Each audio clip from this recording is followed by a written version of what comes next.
Had a little listen to his podcast, huh? Dude, it's educational. And besides, I've been wanting to listen to this one. Welcome to Idling in the Impala, a podcast by and for lovers of supernatural and the fanfiction it inspires. Before we begin, just want to remind you to follow wherever you listen so you don't miss any episodes or bonus content. If you love what we do and want an easy way to show your support, please consider leaving us a positive, all the stars rating on your favourite listening platform. It helps SBN and fanfic lovers find us and share in the fun. I'm Kasey. I'm Dreamer. I'm Sandra, and here's Kasey's recap of what the hell we're doing. We're doing something a little bit different today. So we've grabbed Dreamer because 6-ish months ago, we all decided to embark on a decision. Was it 6? Together. It was March. Okay. So maybe longer than 6. I don't know. Okay. Maybe longer than 6. But yeah, 6 months ago, we decided to embark on an endeavor together. And we'll get into whose silly idea that was. And that endeavor is now will have come to a close by the time you're listening to this. So we thought we'd get back together and break it down, have a chat about it, what we did, all the what's, whys, hows, and wheres, and how we're never going to fucking do it again. So for this episode, you have myself and Sandra as always, and we're joined by the lovely runaway Dreamer. Say hi, Dreamer. Hi, Dreamer. Yes! I was so scared you weren't going to do that. Yes! Yes. You know by now I'm daggy enough to do that. Excellent. Fabulous. Alrighty. So, I mean, it depends what Sandra titles this, but if you've seen the title of the video, you know what we did. But if you haven't seen the title of the video and you get to things on your phone or computer by blindly clicking, what we did is way back in maybe February, March time, one of us, but it might not have been me, but one of us saw a Tumblr post for the Wincest Big Bang. And one of us, that one might have been me. No, it definitely was. We checked the records. It definitely was me. I said to Dreamer, hey, we can do that. And she went, the fuck we can. And I was like, no, seriously. If you do this, I will come along with you. We will do this together. So I let the records show that I found the post, but Kasey, I don't want to say I forced her arm. I talked us into it. Yeah, it was me. I did it. So me and Jim agreed. I mean, we spent most of the last 7 months like I was very, very sort of begrudgingly saying, look, I know you're like willing to take the blame for this, Kasey, but I'm pretty sure it was me that got us into this mess. But then, like a really simple, search of our chat logs revealed that, oh, actually, yeah, I saw the mess we could get into, but Kasey like dug the hole for us and we ended up, all three of us somehow, fuck, I don't know how that happened. We did end up jumping in at Kasey's, invitation. So this is what we're doing. It's going to be a 3-part series where we're each going to break down our Wincest Big Bang story and go through some, ask each other questions, blah, blah. It's like a 3-way interview, kind of, I guess. Just taking turns with it so that we're not all it won't be like an 8-hour podcast. Because we're not mad. All right, there you go, Kasey. All you now. It's all me. So, welcome back. It's been, I don't know when this is coming out. Maybe it's been a minute, maybe it hasn't. But we didn't try and film all these 3 in one day because they're not fucking insane. Stu, welcome back to part 3. No. We didn't try and film all these in one day because I wasn't finished yet. I didn't even think about that, to be honest. That wasn't even in my head. I just remember talking to Sandra and being like, we can't do all 3 of these, we'll die.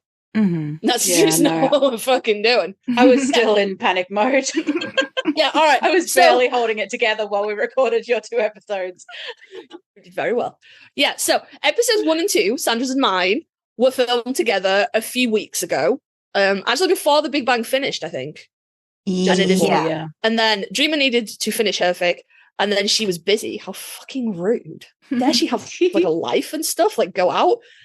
But yeah, we're back. We're back with the 3rd and final in our trio of episodes about the Wincest Big Bang, which I hauled us all into the fire with. And you know what is really funny? At time of recording, the Sam Winchester Big Bang has just opened.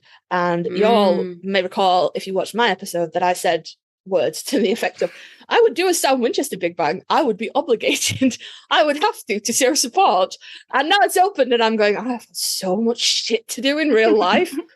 Fuck. So watch this space. Yeah, you kind of guess. brought that on yourself. I did. But also my username is Sam is my safe word. Like I'm gonna have to do it.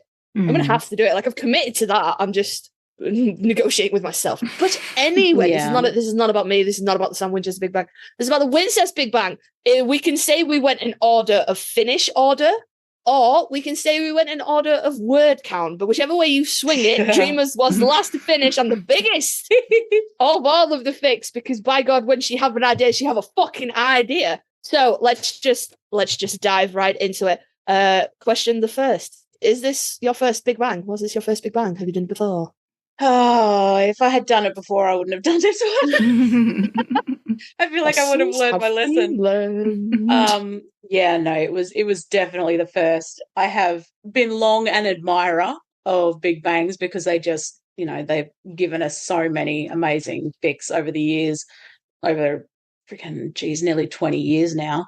How long have the Big Bangs been going? Like, did you guys looked that up at some point, didn't you? I think they're at least 2007 or 2008, I think, maybe. Amazing. Yeah. Yeah. Sandra looks many, many years, and you can go back and look at all of them. The first one I discovered, I think, was what I consider sort of the OG Big Bang, which was the SPN J2 Big Bang. I occasionally had sort of dreams of joining it, but I was always...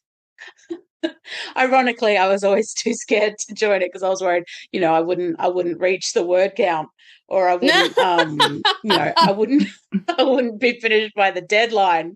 So it turns out all those years ago, my fears were quite on point. So yeah, it is my first because I should have listened to my baby self. My baby fandom writer self. Yeah. Well, that does lead me most excellently into the next question, which is, what drew you to doing a Big Bang and Big Bang? And as a disclaimer, we do have a document with these questions on. A Dreamer has added her own notes into this document, and it just says glares furiously at Kasey. So yeah, What did draw me to a Big Bang? I think somebody said, I will do that with you if you want to do that. I think I think somebody was really benevolent. I knew that you couldn't have been a friend of mine. No. Well, no, I just think wouldn't have done that to me. I just think this person knew that you wanted to do one, and knew that you were like inspired and you were interested in this, and you were getting back into your writing groove, but knew you were afraid to take the step on your own. So they were like, I'll do it with you. Well, together, don't worry about it. I got your back, friend. I would be sad if that same person was staring down the barrel of the same fucking gun completely alone the second time around. That'd be awful, wouldn't it? What terrible friends that person would have. No, it's my fault. I did it. How did this turn back around on me? I did it. I was like, let's do this. And Dreamer was like, I don't, what? No. And I was like, shut up, we'll do it together. It'll be fucking great. Yeah, I will take my 12%, blame for. Yeah, she did agree. She did agree. I didn't sign her up against her will. She did agree. Well, no, I still will take the blame for bringing the Wincest Big Bang to our attention. That is true. Yeah. I will still glare furiously for you having the idea that we should join. It obviously I had always, had the thought, if I was brave enough or inspired enough or had a fic that I thought would suit, that I would put on my big girl pants and give it a go. And this sort of, I hesitate to say, fortuitously dropped in our laps, but it all sort of, everything sort of aligned and it happened. The thing happened. It did. So this question's kind of redundant. Why the Wincest Bang in particular? But I feel like you can't answer this because you didn't bring any other bang to us. You were like, this one. Well, I wouldn't though. Like, even like I'm a Wincesty J2. Like those are my OTPs. I consider them almost one and the same. I wouldn't even go to a J2 Big Bang. It would, like, much as I love that pairing, I wouldn't go out on a limb for a Big Bang like that. It would be Wincest or nothing. Yeah, it's like Wincest is just everything that I love to read, love to write, love to think about, love to fandom, love to, make friends and talk about. And yeah, it's just Wincest. And so if it hadn't been a Wincest Big Bang, I wouldn't have gone looking for it, for one, when we were talking about, bangs and bingos and fandom events and challenges and that sort of thing. And I wouldn't have even considered it when you said, well, why don't we take part? Sorry, that's my Kasey voice, apparently. That's okay. I wouldn't have even considered it. And, at the first sign of, I can't even say at the first sign of trouble, I would have dropped out, because I wouldn't have signed up. Because Wincest is best, and they don't call it loose cest. That is very true. They do not, in fact, call it loose cest. I will say, and we will get into the process. But you saying you would have dropped out of the first hurdle, there were a lot of fucking hurdles where you were like, I can't do this, and we were like, we think you should carry on. Like, we've got you, but if you want to drop out, like, we're not going to judge you. Like, do whatever you feel. I know that. You powered through, and I was just, I was really impressed. Were it not for you guys, I would have dropped out. Like, I mean, were it not for you guys, I wouldn't have signed up. Fucking, you try to help people. My God. Swings and roundabouts. No, seriously, if it weren't for you guys, I would not have.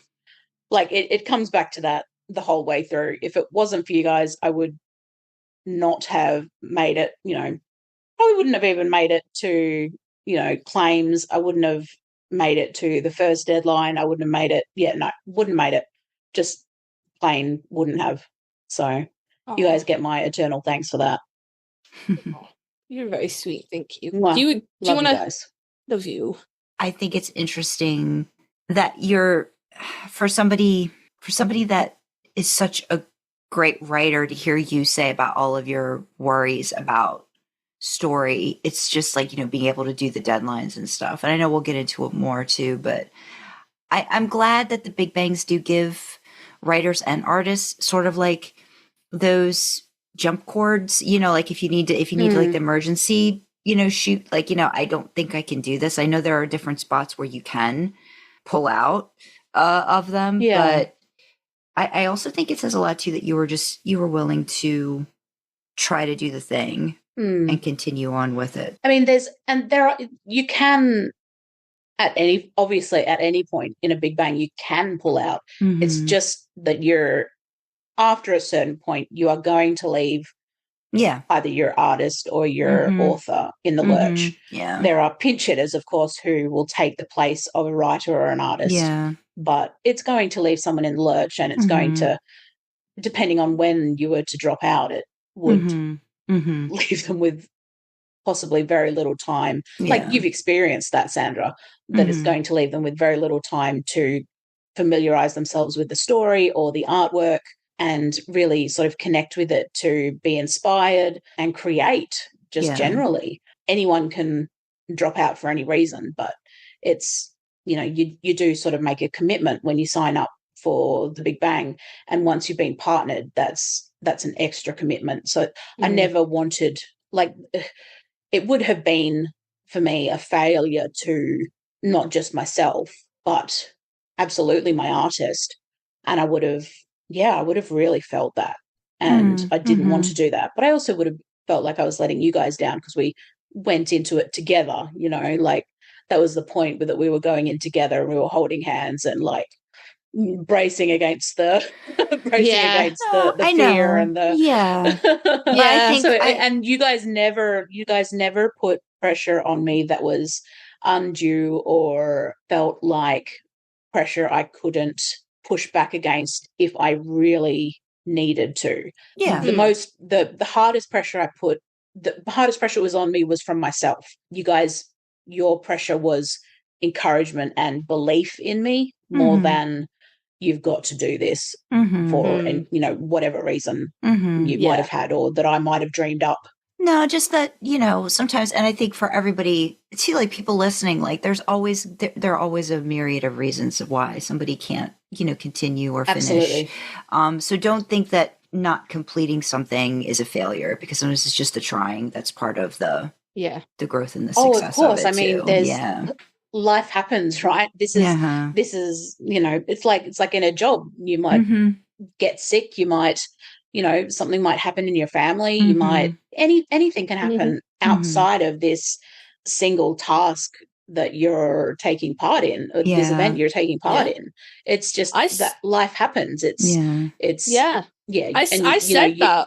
said that to you pretty near the end. We were really down to the crunch and you were so stressed and so upset. And I remember saying to you, I'm like, it's just a fic. At the end of the day, it's not life or death. It's going to suck if you have to call it here. Like, I knew there were other factors, like we'd gone in this together and you wanted to finish it together and you're artists and things like that. But at the end of the day, the only thing you have to do is stay alive. Everything, of course. Everything past that is so much to that. That's an extra bonus, So, like, and of course, I don't want to come across as harsh. Like, you're letting people down if you pull out, because Sandra's right. Like, life is life, and it's always going to throw up hurdles that you cannot possibly predict. And you must always prioritize yourself, your mental health, physical health, your family, whatever. That's absolutely true. We're always harshest to ourselves. That's the main takeaway too. Yeah. I think the thing that it came down to ultimately was that you weren't necessarily battling against an external force. It was a battle with yourself. Yeah. Had it have been something external that had happened, whatever manner that might have taken, a family emergency or a personal emergency or, ill physical health or whatever. Not to say that ill mental health isn't a battle against. No, it's just something external. That's like, naturally that's my lowest self priority. Being who I am. I know who I am. Like, it's just not something I consider the most important thing, because that's intrinsically, my low self-esteem, low self, We're working on it, guys. We're working on it. Exactly.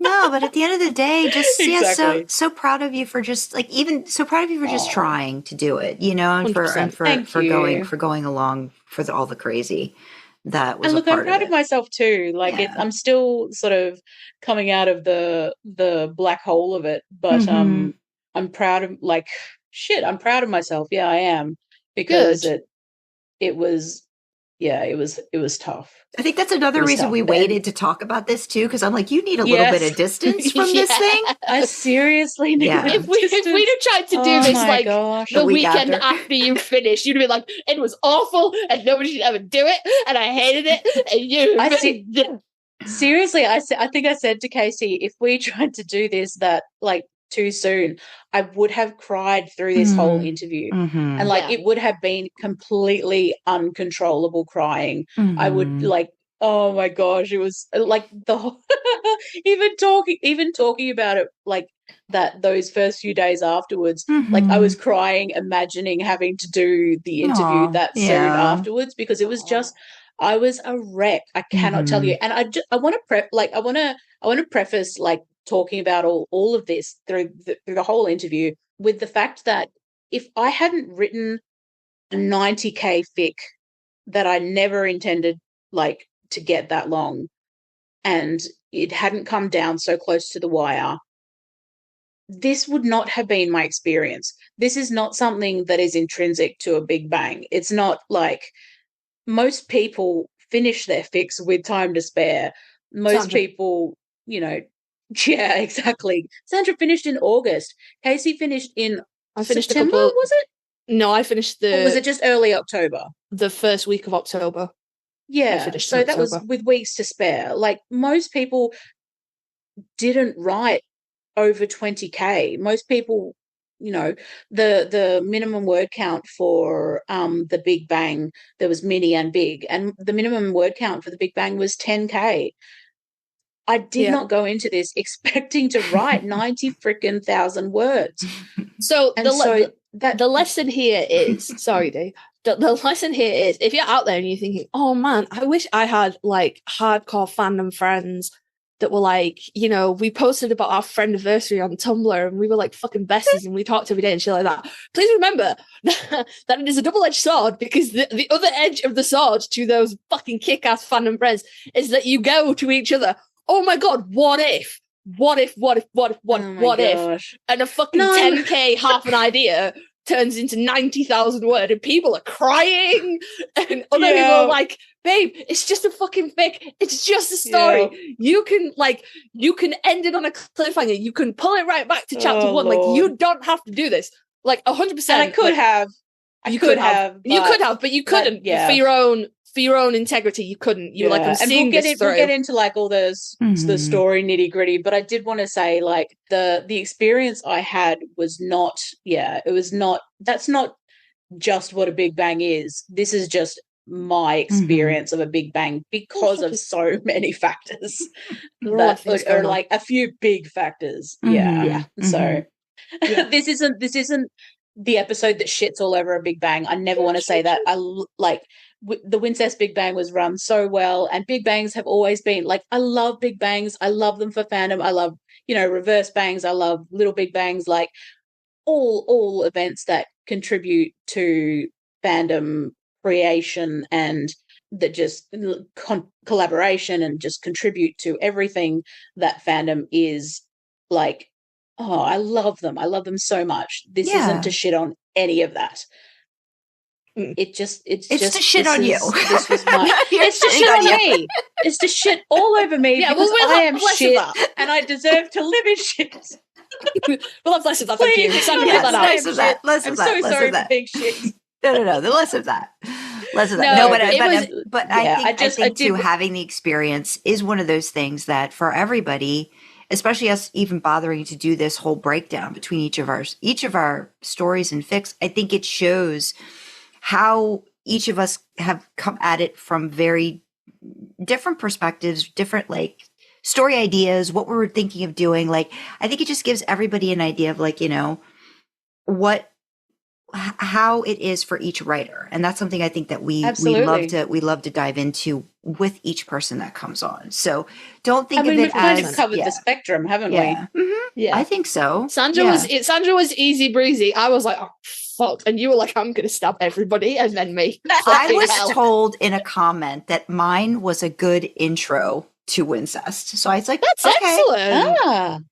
That's like, great. A little like slow intro, like here's sort of like, if you're just like dipping your toe, which I think is accurate your toe in the pool. For me anyway. I agree with that. I can see that. So everybody's into this different. Like you say, Wincest is best. It's not the loosest. Do you know, I was really glad she didn't say that, so we didn't have to cut that out and then you said it. That was again, we've got the doc with the interview questions and my little responses just that I can refer to. And my answer to why the Wincest Big Bang in particular was Wincest is best in all caps. So you could just say that's a quote. Dreamer Can you hear that in the distance? Dreamer had already said that. Of 1,000 horses carrying cannons. Dreamer had already said that way back in this recording. So if you want, she didn't. Yes, she did. I did. Did you? Oh, because she said that. She literally said the loosest thing after it. So yes. So I can definitely cut all of those things out if you think that would be a thing. But I mean, we're literally talking about the Wincest Big Bang. Just gonna cut out what I said. No, yeah. My bad. Sorry, editing Sandra. That's okay. I mean, click. Oh gosh. Yeah, let's get into so now that we've gotten part of that done, we should get into the story rundown, Dreamer. But what this story is all about.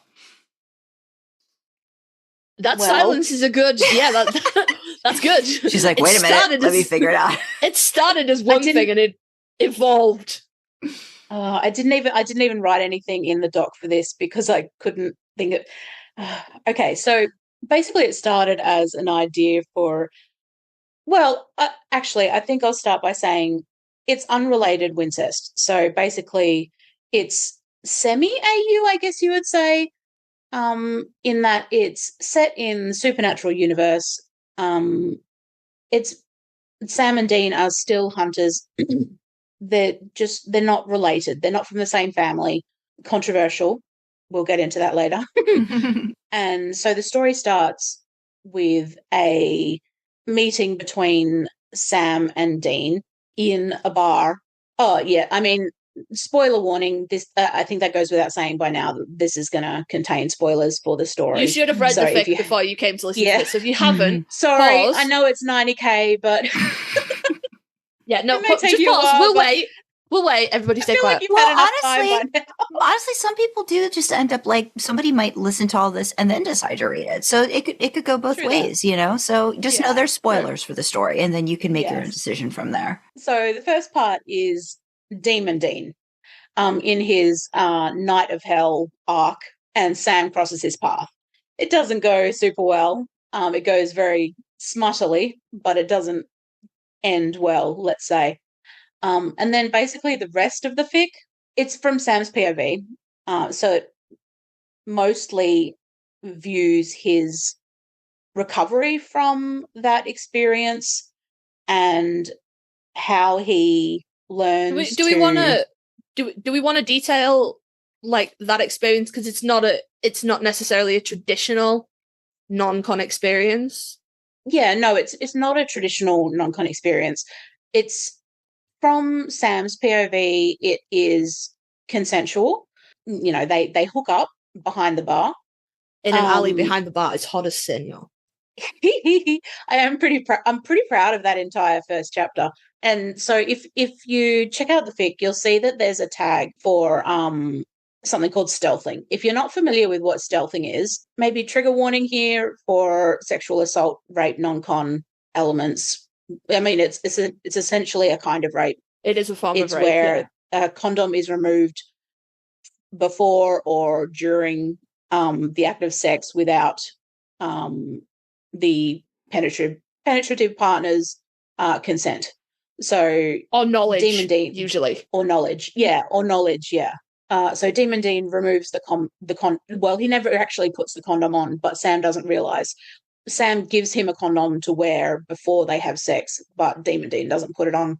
And so Demon Dean ends up ejaculating inside him, and Sam doesn't know until after the act, when Demon Dean makes some comments that alert him to that fact and also taunt him with the idea that he may have just Contracted something nasty. Yes, yeah, let's say that. Passed something on to him through that act, which, as in this fic, Sam is an openly gay man, which has, many connotations for that implication. And so Sam is distraught, but can't do anything about it due to Demon Dean using his powers to basically disable him from being able to do anything about it. And they part ways because, Demon Dean fucks off and Sam's, traumatized. Yeah, so that's the end of the opening act, shall we say. The next part of the fic deals with Sam then crossing paths with Dean once Dean has been it's not really covered, but Dean is humanized again. He's cured from the mark of Cain, from, he's no longer a demon. And they meet again in a hunter's bar. This is 6 months later. So Sam's gone through a whole lot in the meantime, and they discuss that. And I won't get into all of because this is just sort of an overview, but the rest of the fic goes through how Sam heals from both, some physically, but it has been 6 months, but emotionally overcomes what he's been through while sort of confronting his feelings with Dean's new presence in his life, when he had expected that, he would never see Dean again. He thought Dean was just, some random piece of shit who would disappear into his nightmares, sort of thing. Mm. But now Dean is suddenly actually quite a big part of his life and becomes an even bigger part of his life as they develop a friendship, because Dean has explained, this is what happened. And of course, Sam, being a hunter, understands that, when people are possessed, like, there's only so much you can blame them for the actions that they take and the hurt that they cause, which I feel is very, very, very canonical of Sam as well. He tends to forgive, what's the word I'm thinking of, the violations made against him for various reasons that aren't necessarily the best. And so he's working on, overcoming those things and reframing what could be a friendship and then potentially more with Dean.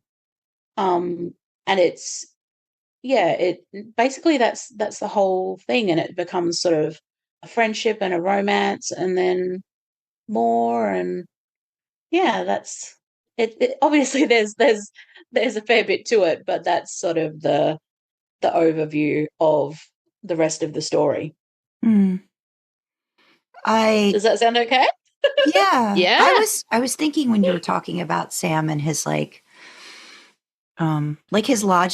his logic part of him, that kind of not excuses, but makes him understand, like you said, why things might have happened the way that they did. I do love that there's another twist in the story where, again, based off of what we know in canon and then what Sam comes to find out about Dean, is also another shot to the heart situation.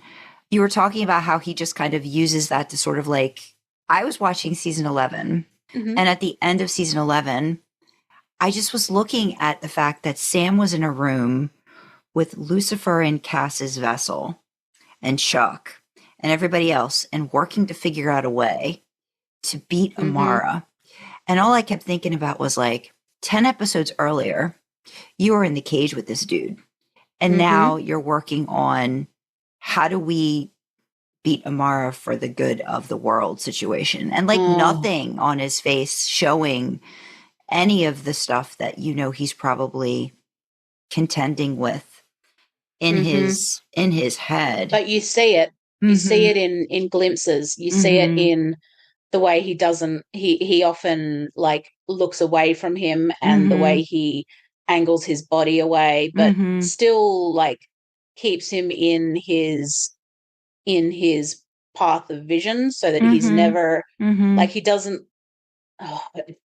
Jared's acting around Lucifer is gold. It's just the minutia of his acting choices is incredible, and it is so frustrating to me. And other commenters on the fic have mentioned that they appreciate even just broaching the subject of the way that Sam's violations are never addressed. He's never given a chance to confront the people who have violated him and hurt him. Even though it's, without using the direct words, it's canon that he has been raped and violated so many times, sexually assaulted, harassed in ongoing ways, and especially from Lucifer. Fuck me, it's the word. It and I know Kasey has so many feelings about this as well. So did a whole fucking episode about it. So many. Yeah. It's very validating. You hear some of the things that Jared has said at cons when the questions come up. You can tell that he's frustrated that he was never given a chance to address these things, and so his only choice was that it came out in his acting. And so you're right. Yeah, it's particularly in season 11 when he's around Cassifer. You see, and you just cannot imagine what it would have been like to have to, one, just be in the same room with Lucifer, and two, have to work with him as if he hasn't committed these atrocities against him. It just blows my mind. But yeah, it's I've gotten off track. What was the question? Oh no, I was just commenting because you were talking about how Sam's able to make sense of certain his violation, but then another bit of information on how he has to process and try to make sense for him to continue. Should I go into that? Like, you don't have to if you want to leave that open. I mean, no, I'm fine to. Okay. I'm fine to talk about it. Like, I just because it doesn't happen right away. Or... It happens in another spot where, again, I feel he's gotten the chance to know Dean at a certain point with information that it hasn't been stated fully, right? Like he's kind of lied by omission, like because of where Dean was at with trying to figure out what he had done as a Knight of Hell. So he ends up, I think it's like maybe by the third or fourth chapter that information comes out from and Dean. I will say as well, I can't remember where exactly in the it all blurs together for me. Mm-hmm. Well, you see, the thing is, a lot of it was written in one chunk. Exactly. Afterwards. But I do actually, I really do feel for Dean in that moment, because the whole story is from Sam's POV. It's a really interesting journey going with Sam. Not like the first thing he has to do is let go of his anger and let go of that. I don't want to say childish, but childlike urge for revenge, that it's a just world and someone hurt him and he can hurt them back and make them feel it. And you, as an adult, you can't do that, but he really and does have to that's work in chapter through 2 that. when he first comes across now cured Dean in Rufus's, because again, I've just totally self-indulgent bringing back characters who died in canon, just throwing them in there as I please. So it's Rufus's Hunter Bar. It's cute. And he and Sam and Dean sit and chat for quite some time about this whole thing, and Sam ruminates on the whole thing. And so Sam at first is just sort of unleashing on Dean. It's sort of, I suppose he considers it a sort of catharsis, a cathartic act to lash out at Dean. It comes back later down the line, though, when Sam's wrestling with his own sort of stirrings of romance, and that, that sort of intrinsic balk at this person that hurt you, and the juxtaposition between those feelings, and we have to sit with Sam while he kind of wrestles with them. But because we only ever see it from Sam's point of view, I really felt for Dean, who, when the revelation comes out, he's like, when was I supposed to tell you? I didn't think I'd ever see you again. We had that conversation in the bar, and that was supposed to be it. The revelation is that during that initial chat, Dean says he was possessed, not that he was, not that he had the mark of Cain and this demon was actually him, not some demon from hell that, some other person became, a demon and then possessed him. Which I will say, as someone who has also played around with Knight of Hell Dean, it sounds fun in principle, and then when you get into the nitty-gritty of fixing it, you're like, why didn't I just make a normal demon? Fucking hell. We just made it possessed by a normal demon, and we just exercise him, and none of this would happen, because then wouldn't have been as strong. Wouldn't have been as good. No, because there was really big. Like Dreamer Stories is completely different, but really big kind of junkies vibes in the kind of like how much of what you do is, like how much of you is you, and how much agency do you have over your actions when you're under the influence, and all those really lovely gnarly consent things that I like to fuck about with and then go, shit. But Dreamer handled it beautifully. But I did really feel for Dean. Actually, I'd be really interested, Sandra, since you haven't written something like that, did you feel for Dean in that moment, or were you like, fuck's sake? Probably not with that thicker Yorkshire accent, like. I honestly, reading the story, I think I made a note in the notes. I thought, or it might have been in my comments in the story, Dreamer, like, I really thought maybe the way you were going with it was that he was possessed and not that it was demon Dean. Yep. So I was I kept thinking, I was like, is this going to be a thing that's going to happen? And then I'm going to have to be pissed at him all over again. And it was like, when that happened, I was like, oh, fuck. And So it was like, kind of a surprise to you as much as it was to Sam. It was like, I really didn't want to, I didn't want it to be, because again, like you guys were just saying, it's easier to hand wave it off if you can say somebody made me do the thing, not because I was in this heightened state of me. I did the thing. And I do wrestle with the fact that I know how much that could have been Dean trying to push that down and, not have to come to terms with it. And maybe like thinking, well, maybe it would have been easier if I had never met him again, or now I've seen him. Because I think you get that in the scene at the bar, right? Like, you see Sam see him, you see Dean see him.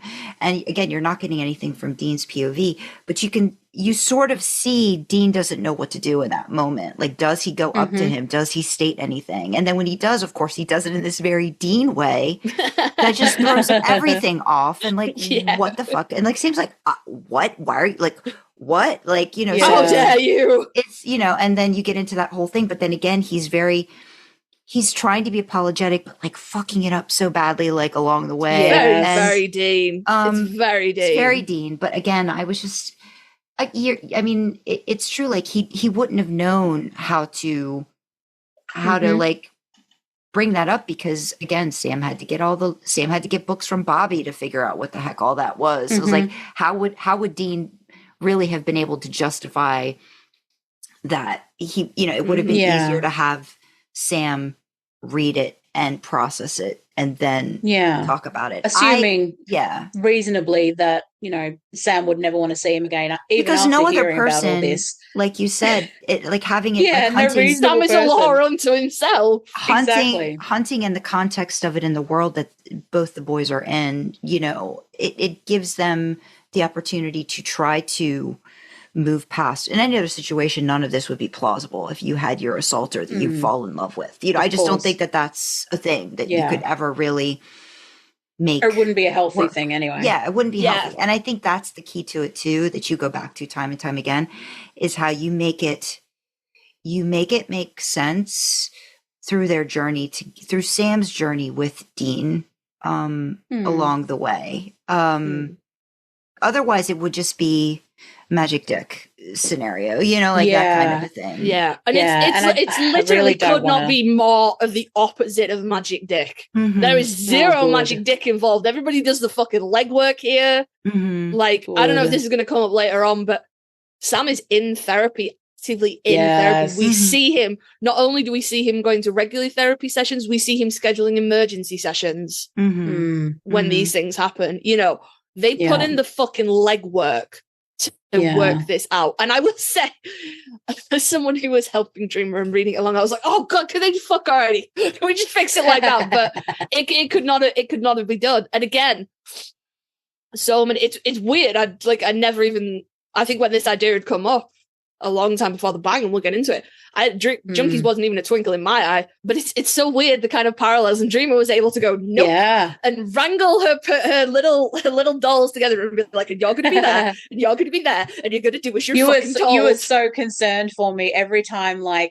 every time I added a little bit more, and you were like, oh babe, just don't get bogged down. Do not let this turn into your Junkies. Do not let this turn into your albatross. Yeah, don't keep. I was like, no, she managed I'm pretty it. Sure. I'm pretty sure I can work this out without letting it turn into that. I think the key there is you made one bad thing happen and then you stopped. If I had made one bad thing happen in Junkies and then stopped, that's a good point. Probably would have been a whole lot easier to untwist it. But absolutely, I made all the bad choices. I made everything happen. And I was like, that was some long-term ruins. Yeah. I think Kasey had asked me what I thought of Dreamer's Demon Dean in comparison to theirs in Junkies. And I was... I wanted you to hate him like you hated mine. And I did. No, I did. But the problem is with Junkies is, and we're going to get into the reasons why later, they were related. There was the history.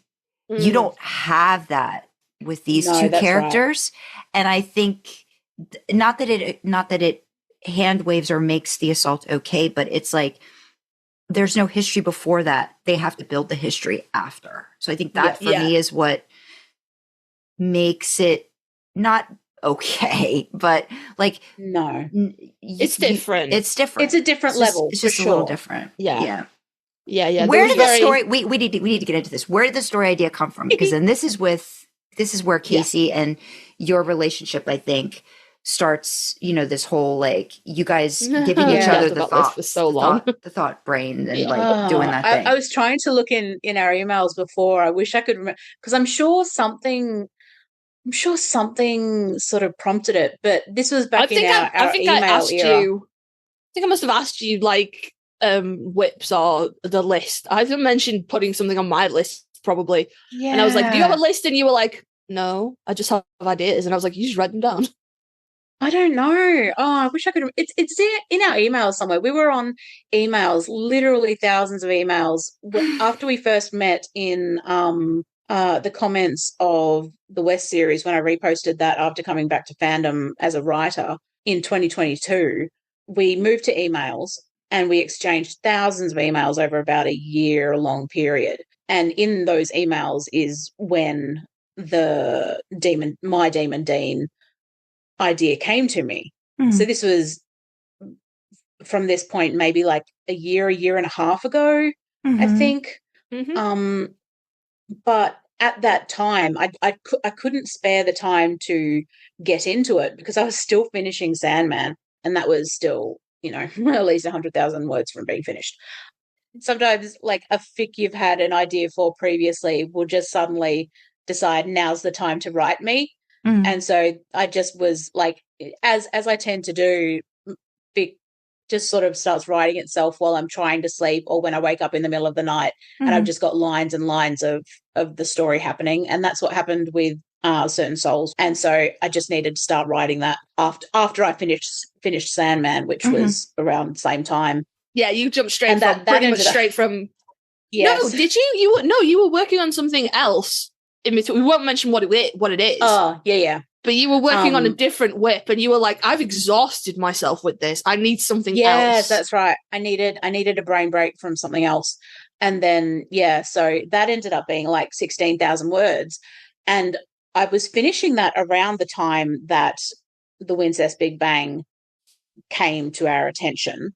Yeah, and my nerves sort of. I was like, oh well, but what if I don't reach the minimum word count, or what if I'm too nervous about the deadline?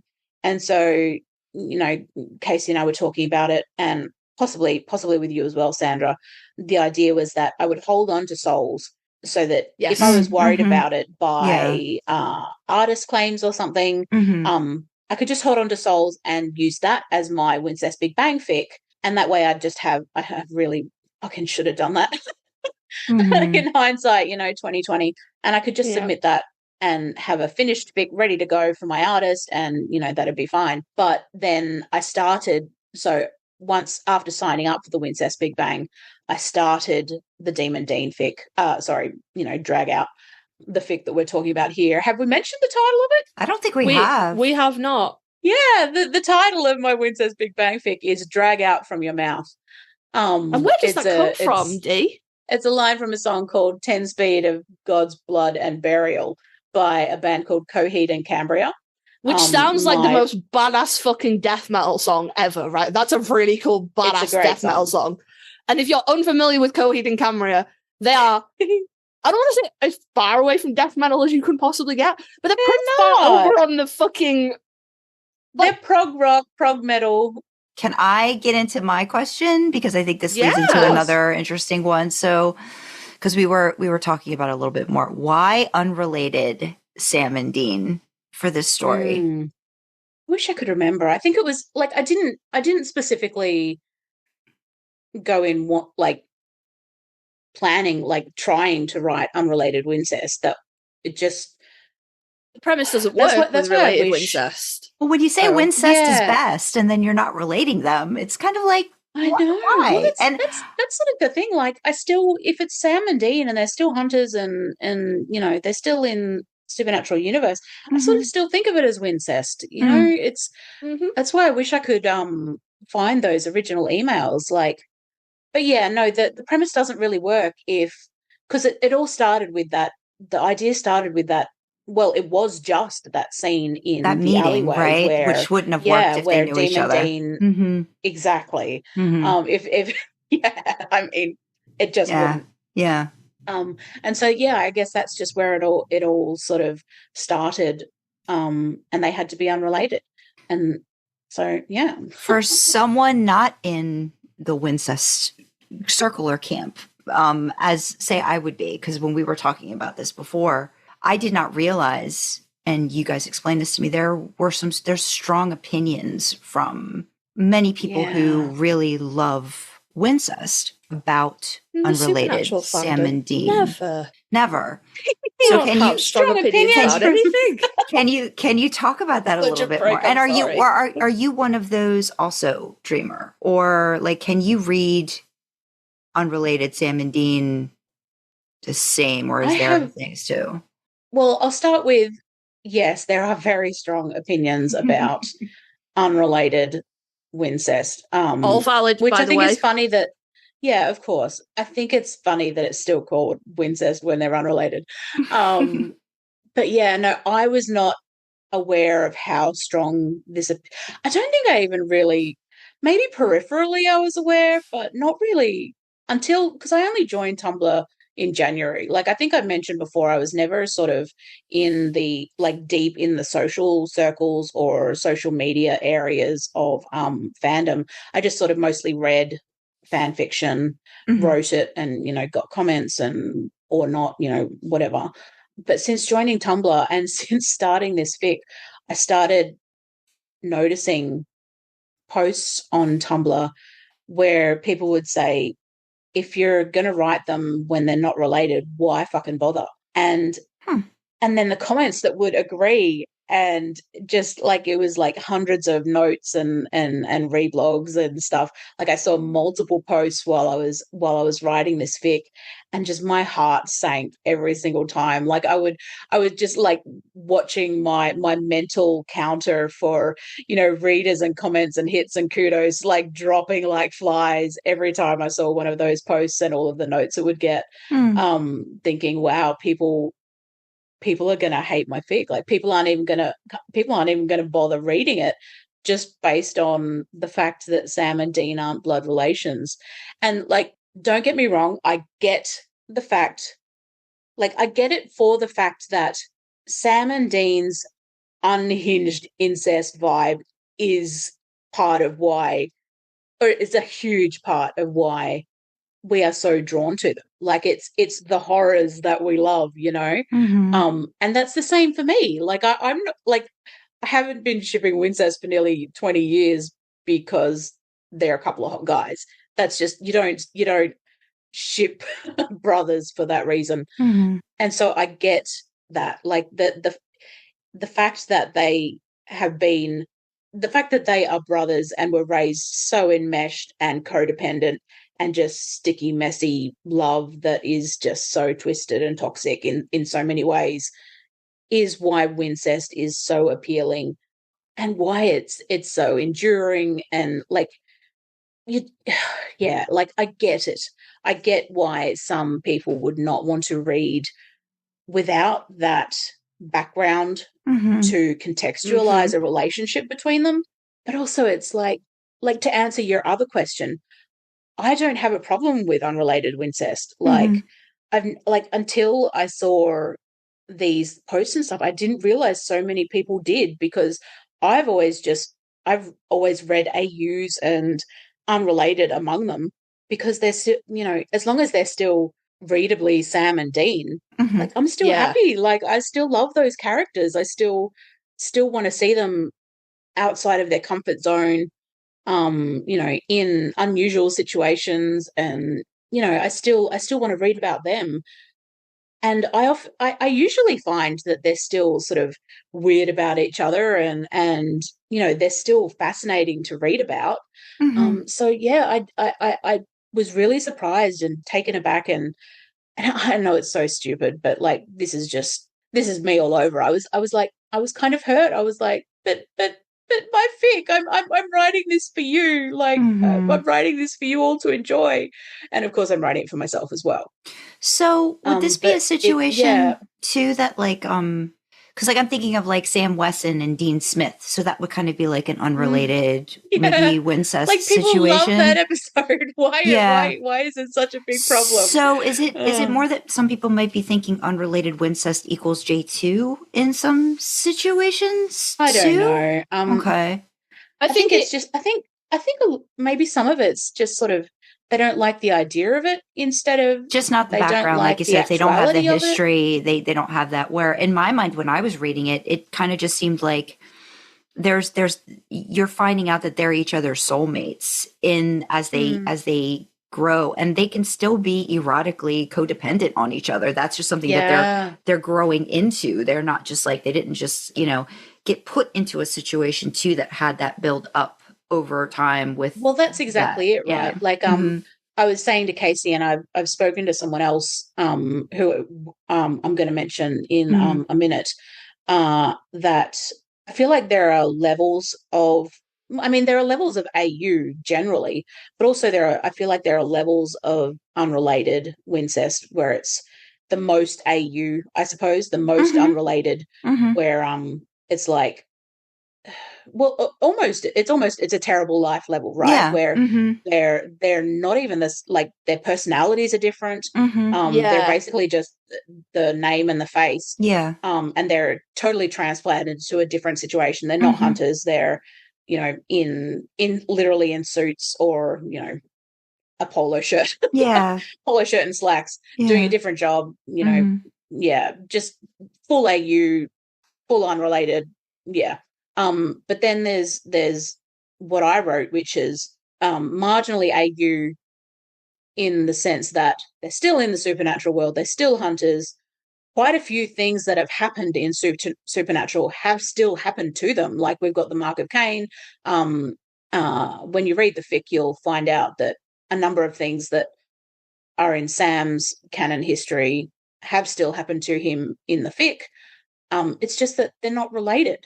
But they still have that like you'll see it develop. I mean, from the first moment that Sam meets Dean, he is drawn to him in a way he doesn't understand. And although I never cover it because it's not something that Sam has any sort of knowledge of, either by someone telling him about it or by looking it up, because he has no reason to. I personally headcanon, like author headcanon alert. You're allowed. Yeah. I mean, sure, baby. But, people can interpret the fic any way they want. But personally, I do headcanon that connection and that draw that Sam has as a soulmate bond. Like, I feel like they're still soulmates in this fic. I feel like they're soulmates in every universe, personally. And so that develops as... And that, I mean, it's there from the start, and then it develops as their relationship grows, and they sort of become that sticky, messy need to have you, want to be close to you. Yeah, absolutely. Inexplicably, entangled sort of thing. The further into the fic we get, it's not as toxic because Sam, through his life, has learnt how to make boundaries and how to be kind to himself and to self-care,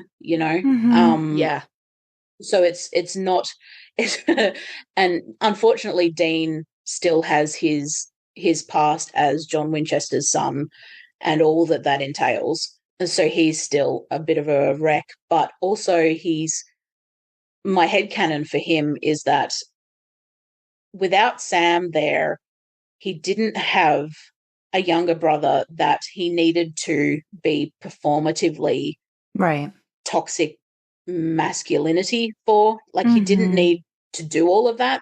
And so it's not as brazenly off-putting, it's not that it's more easily combated by Sam, because he doesn't have those decades of putting on a show for Sam of what he thinks being a big brother is, and being the one who's got to protect someone he's been the one that was protected by John as much as John ever did that. But I think you also get the isolation even more, I think. Absolutely, you get the isolation and the loneliness. Yeah. And so Dean's, if anything, more susceptible and more open to wanting to make a connection with someone else. And so open to seeing that, actually, maybe this person who is, whether he registers it consciously or unconsciously, someone who is better than him or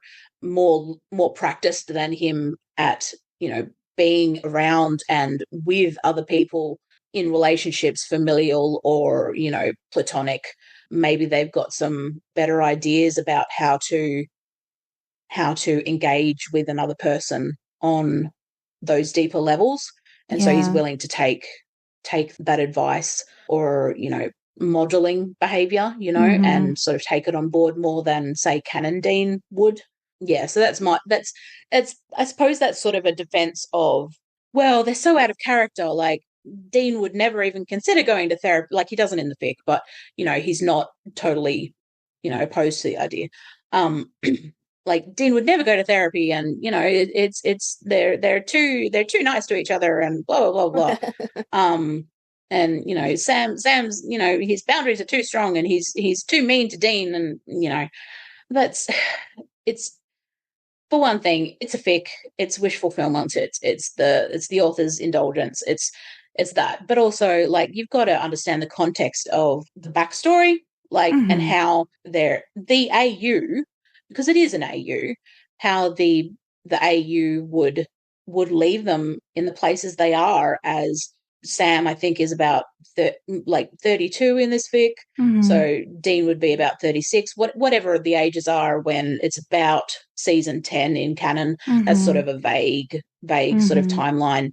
Well, at the start, I mean, the fic covers a couple of years, but yeah. So you've got to understand the context and sort of interpret that difference. It can't just be, well, it's supernatural like canon until we get to my fic, and then it's whatever happens there. Like you've got to imagine the difference that their backstories in this fic would create for them, Gotta ask before we get into the reaction from some of the readers. Was there ever a moment where you thought about it being Dean Campbell and Sam Winchester, or did it just make immediate sense that it would be Sam Campbell and Dean Winchester? I don't know why, but just automatically Dean Winchester, Sam Campbell. I don't know why. I think Kasey and I were talking about we have another AU idea, the tattoo stuff, Kasey. And we were talking about that one's another unrelated thing. Who gets to bear the name? Yeah. who gets the Winchester name? So I think Kasey was saying in their fic. Yeah, I can't remember, but no, for me it's just automatically Dean Winchester. I don't know why. I think it was relevant. I think it was relevant in this fic particularly as well, though, that Dean was the one that had the upbringing with John. Yeah. Yeah, true. Yeah. And for Sam's backstory, because his family is just original characters, it wasn't quite as serious. Like, and you can imagine if you want that, it's the Campbell family, but there's Yeah.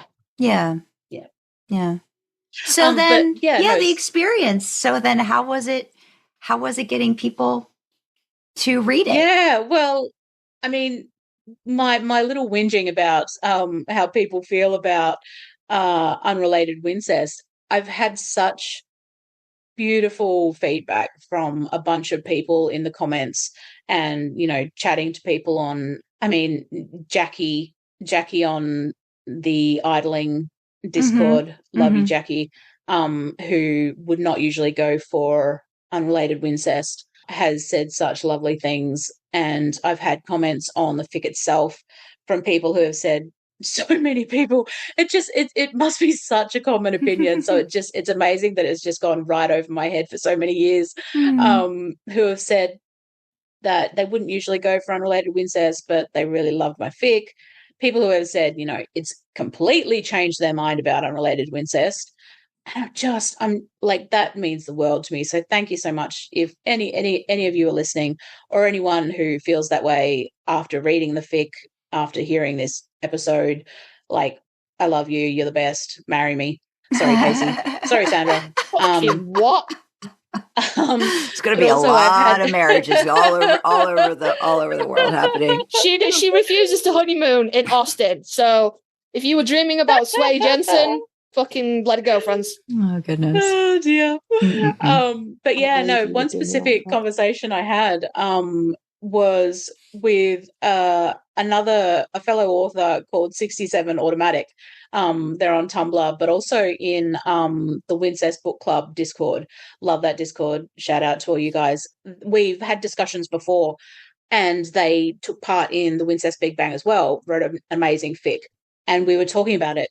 And I left a very long comment on their fic, and they messaged me saying, and then I wrecked it on Tumblr as well. And they messaged me saying, sort of apologizing, saying they wish they could repay the favor, but looking at the tags and stuff on my fic, they didn't think it would be sort of for them. And I was like, that's totally fine. Like, I would never, and this is true for anyone, like, I would never want to force, like, someone to feel obligated to read something of mine if it's not for them, especially if it, like, had anything to do with, like, the rape non-con tags, or, anything to do with, like, triggering stuff, like the HIV stuff, anything like that.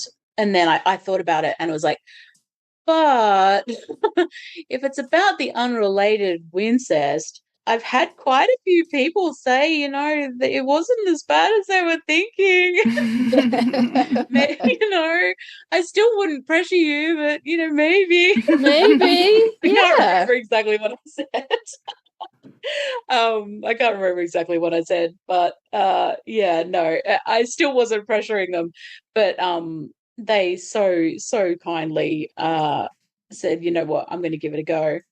And then, oh my gosh, this absolute angel, that how people do that thing where, like, they'll live tweet their reactions while they're watching a TV show or something. It's like a live watch along or something. Yeah. Basically, 67 Automatic did this as, like, a live read along for my fic to me in Discord, like, the entire fic, and it was just hundreds of comments while they were reading.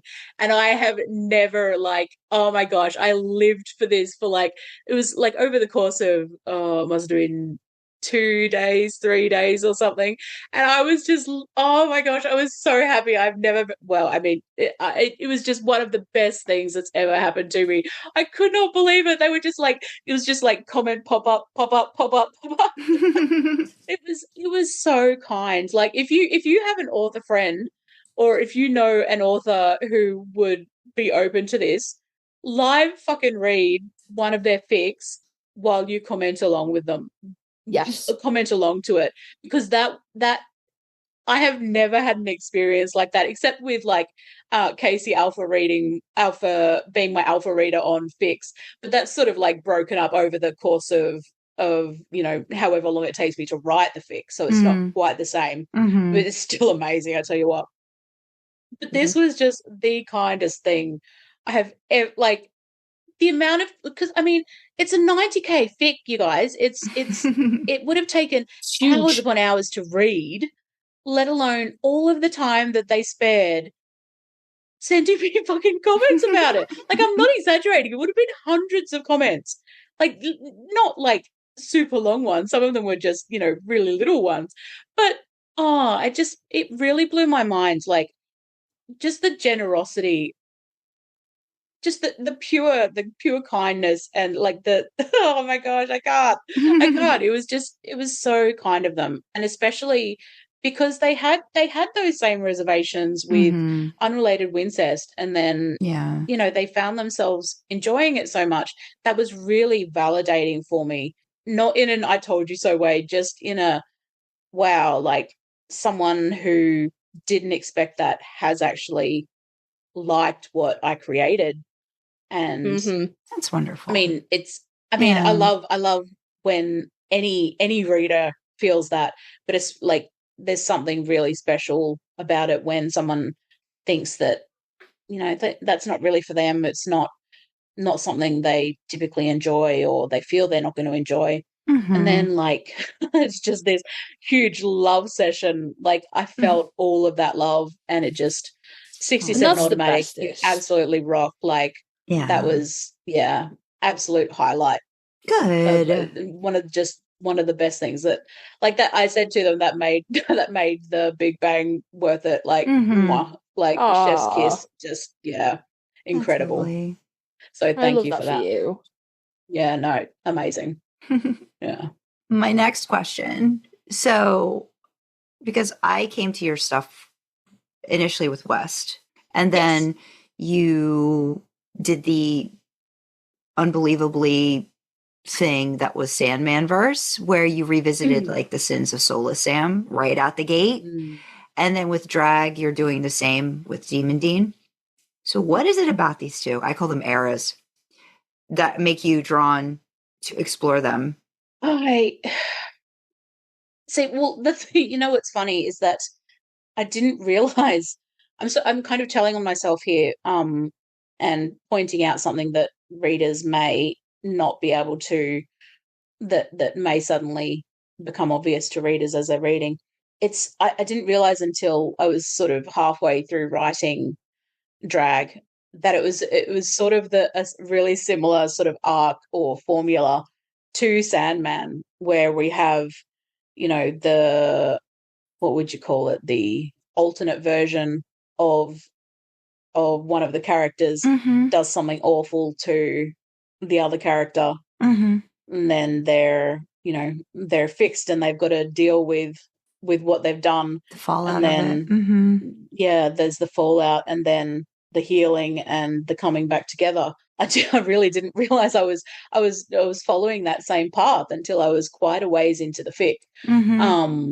But yeah, I mean, clearly I like a redemption arc, right? And I mean it's a pretty common formula, I suppose, for a lot absolutely. of stories, TV shows, movies, all of that sort of thing, for a reason, because a lot of us like that. Because I do love fucked up dark stuff, right? Like I really do, clearly, but I can't deal with, like, I've said it before. I've said it with Kasey and Junkies, like my bad for making them fix it. Yeah, that may or may not have been threats against my life if this wasn't fixed. Maybe. But in anything, like, and I'm pretty sure I said it when we first discussed Sandman, like I wanted the awfulness, but I couldn't just leave it there. Because it's so egregious, right? Like, it's like you can't make that a one like you really can't make that a one shot. Yeah. And this idea, I mean, you can. You just post it under a sock account. Exactly. Under anonymous. You can. You can. Yeah, but can you live with yourself is the question. A lot of people can, and that's totally fine. I can't, because it will plague me to the end of my days. Yeah. And so, like, the idea was just that initial encounter in the alleyway, but I couldn't leave it there. I didn't imagine at the time that it would blow out to 80K more fic, but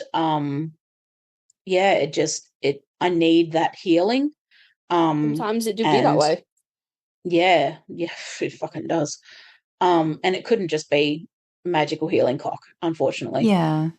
So it's not in Sandman and not in Drag. It just it needed to be done justice. I hope that I've done it justice. Yeah, that's all I can really hope for, is that I've done some justice to it, if not total justice. It's totally, like, as you go through the fic, like I said, I think what I went wrong with Junkies is I fucked too many things up. You fucked one thing up, and then you spent the rest of the fic, like, not even unfucking it, just helping them work through it. God, it's so, like, and Sam is so mentally healthy that it's, like, a little bit disgusting. There's like a little bit of you that wants to go, oh, fuck off. Can you wallow like the rest of us, dick? Like, Well, I mean, seriously. Yeah, but I think it's That interesting also too does- because you're going a 6 month after, so you're not with you. You're getting all of the backstory about what he's gone through, but you're not in those 6 months with him. That's right. I mean, and I don't that's think that I'm- would be even with I'm therapy. aided by the Yeah. fact that I'm not writing 6 months worth of Mhm. therapy sessions Mhm. and Yeah. you right. know PTSD, like I triggering think moments and Dreamer all of that gets- stuff. Yeah, Dreamer gets the, again, Kasey, for you, you've got all of the history to unfuck. That's right. Dreamer didn't. Yeah. In that No, one that's regard. right. So I think that's where Yeah. it makes it, I'd say, a little bit, The not, choices not, of- not that we've easier, but just a little bit. Of- Yeah. The choices Yeah. we've made on what to write, like what scenes Mhm. to and like timelines to focus on, certainly made a difference in the process of finishing the thing. Oh no, 100%. I'm just kind of Oh. like not in like not in an assholey kind of way. But you ever see someone who's really fucking got their life together, and you're like, just for a moment, Oh, yeah. for a moment, you're like, oh fuck you, because you're like, totally. your own inadequacies come out because the goblin that lives in your brain is going, see, they could fucking get it together. Why are you so trash? And you're like, oh, could you just fucking like it's oh, God. But that's a good But I'm just like, indication no. too of like, again, if you're talking about like how you're going to write the boys, if you're writing Wincest, or the boys have been together forever, they are that old married couple, right? Or when you get this, When you- Well, less of the old, thank you. when you well, I consider myself an old married couple with my husband because we've been together forever. And I think again, all of that lends itself to there's a newness, there's this like the stars in your eyes and the heart rate, like all that stuff you're experiencing in this fic through Sam's POV after all of the horrible stuff. And then again there's a little bit of like, bumpy roller coaster throughout, but you get that this is something new, this is something this is an infatuation, and Yeah. I think those things build up again, and not that they don't build up again,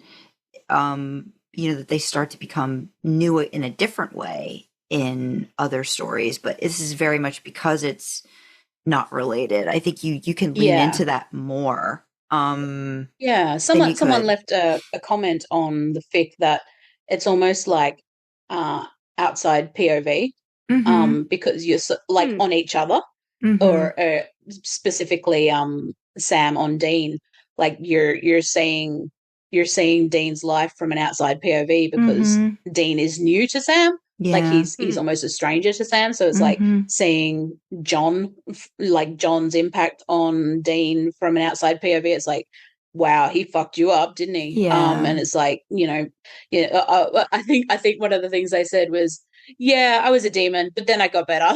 It's like Sam's just like, okay. So yeah, I found that really interesting, and I think it relates to what you said. It's like the unrelated aspect gives you a real sort of point of difference in how Mhm. you show the boys discovering each other and like Mhm. discovering what a romance between them could be, or what intimacy between them could be when you don't have Yeah. all of the baggage. I Mhm. mean, there's some baggage, but not all of the Mhm. baggage of Not together 30 years baggage. of Yeah. life together. Yeah, Yeah. exactly. Yeah. Yeah. Bring in your own baggage and then we'll have to try to figure it Yeah. out together kind of a situation. They've got their own baggage, but yeah, Mhm. no shared baggage. Structure the story. I was interested in how like the first chapter is literally like the bar scene and then them behind them in the alley. And then the second chapter is the meeting again at Rufus's bar and just their conversation over the course of, I don't even know how much time has passed, but it's literally just them, like in the bar. And then you switch to chapter 3 and you start to use, I don't even know how to say this correctly. We're going to I don't get all. either. Can we Google it? Yeah, we can Google it, but I'm also curious as to how Kasey would say it, and then how I would say it, and then how you would Oh, say it. Lord. So the structure of the story in chapter 3 takes a very, I think, immediate change than the first two chapters. And okay, epistolary is how I think it would be said. I would say could be wrong. epistolary. Well, no, because it's I and then O, so it would be epistolary. Okay, so Let's Google it. No, we need to Google it before we move. okay, let's see. Epistolary. Epistolary. So Yeah. for those who don't know, epistolary is a work of fiction that's written in the form of letters or other documents. This isn't written in letters, quote unquote, but it's written in a lot of texts, voice messages, videos sent back and forth, pictures. Just What made you decide to do that? Did it happen just organically? Did you know you were going to want to do this right from the start? Is it because it ended up being 90K that you were like, this is what I'm doing now? This is what makes sense? I wish I could remember. Kasey, did I plan this? You were there. I'm guessing you didn't. For starters. I'm guessing you no, didn't. you did. You did to a point because you planned out the first scene, and then what was supposed to happen was in the second scene. It was never supposed to be 90,000 words, and it was never supposed to be 6 chapters long. It was meant to be 3 chapters. Mm. 3 parts. No, it was meant to be 2 parts to start with, and then you were like, "I need an interlude." Mm. But it was meant to be 2. It was meant to be the scene in the alley, and then they meet up later down the line, and Dean apologizes, and Sam like accepts his apology, and then they fuck like for real, if you will. But then by the time we were done with the alleyway scene, we were like, "Oh shit! Right, okay, this is going to take some unfucking." Mhm. So then it was going to be 3 parts. It was going to be the scene in the alley. There was going to be an interlude of texts and calls, and then they were going to meet up and fuck as equals, if you will. But then the interlude got longer than every other fucking story. The interlude had interludes, for fuck's sake. But It was insane. The plan was always that you were gonna switch to that right. kind of distance. Yeah. Okay. There was for most of the time there was going to be a a section or a certain amount of texting, phone calls. I didn't envision quite how many. And you know, the things like I do be that way. Images and videos that I sort of but first I want to say the epistolary thing that I think I'm sort of stretching the definition of it. It's meant to be just like for a story to be epistolary, it's meant to be just the letters or other documents like whatever files and stuff like that. But I when I was looking on AO3 while I was coming up with what tags to use on the fic when I posted, I was looking around to see if other people had used the epistolary tag on fics that also included some narrative, and I did find quite a lot of them. So I felt, more comfortable using that tag because I mean, like half the fic or something, I haven't like done, a proper look at it, but it must be like nearly half the fic is Oh yeah, I think so. Quote unquote documents, other forms of non-narrative communication. So yeah, I felt okay with tagging it that. But yeah, no, it definitely and it came back to wanting to do the story and Sam's experience justice, that it kept getting bigger and bigger and bigger until it was 90,000 words. It just needed like every time sorry, Sandra. Kasey helped me when I was struggling really just to sort of get a vision of the story overall.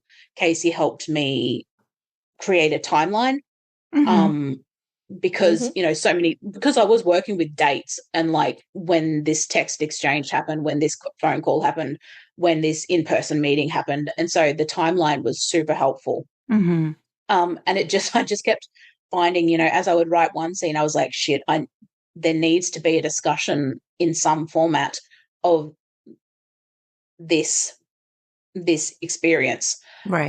or we need to see this moment happen to advance, Sam's, or to advance Sam and Dean's, how to describe Words. Ew.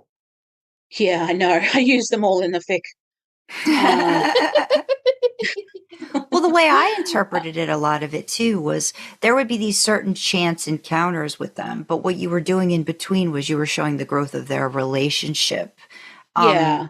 As To they allow were them getting to to grow. know That's- each other. yeah, that's sort of what I was without getting at. that, you just have these chance meetings, but there's no there's nothing that's There's no showing their context. connection and how it's happening. That, so like when I think they see each other at the convenience store, and then they happen at Asa's memorial and stuff like that. Like all those different things are, some of them aren't. The one in particular isn't chance, with them at the restaurant and stuff, but it shows how they're starting to become a part of each other's existence, and then what happens when they actually get into seeing each other, and how different that is too. Each time. And I mean those in-person encounters, they sort of give them a chance to sort of gauge where they're at after the work they put in digitally isn't the right word, like through their communications in between those There's times. distance, like, that distant connection, Yeah, I mean, sort of thing. And I mean the meeting in the convenience store, we find out, things have been cool, through text and whatever. But actually Sam's still got some work to do. Yeah. Because it's still, it still triggers him somewhat to be in Dean's presence, especially when it's not expected, and it is tough for him. So he realizes that, he's not over it, but he still has there's more work feelings to do for him. There's more work to do, emotionally, and with his mental health and his healing in that regard. And when they meet up at Asa's funeral, we see that they've come even further through the communications that they've had since then, and so on and so forth. Each sort of in-person encounter is an opportunity to see how they've grown together through those communications. And I do like that. Sorry, just enjoying myself, I think. Yeah, no, that's great. No, I thought it was so, I enjoyed the way the descriptions of the pictures and like the video descriptions. And that's one of the questions, like, did you really kind of, because as I was reading like the video or the pic descriptions, like, did you have to put yourself outside of Sam's POV, like just to be like the narrator, like just here, this is what you're seeing kind of a situation? Or did you? Because that just seemed, because I would be like waxing lyrical about all of the lovely things in pictures and stuff. So hard not to. And I had to sort of wax lyrical in a sort of detached way, because I mean it's a fic, like we want to focus on Sam's bulging muscles and his sweet little face, or Dean's Dean's freckles while he's sweating in the sun. Just want to see those videos and pictures, damn it, the way you describe them, because they're so good. Yeah. But what I wanted to do with those is like, how when you're on Tumblr, you'll sometimes find a post that has an ID, an image description. Or for people who use screen readers, with blind people or low vision, alt text. And they have alt text or just a separate post that has the ID. I wanted to use that as a way to sort of imagine that there's a photo being seen by Sam and Dean, but that we can at least have the description of to visualize. And so I did want to use sort of a detached sort of, not so much a narrator, but like an objective view was just describing the scene as I saw it. And so I used that for voice messages and the videos and pics, and yeah, it was tough. I did a lot of editing on those to sort of remove anything or to sort of pare them back from my third person omniscient sort of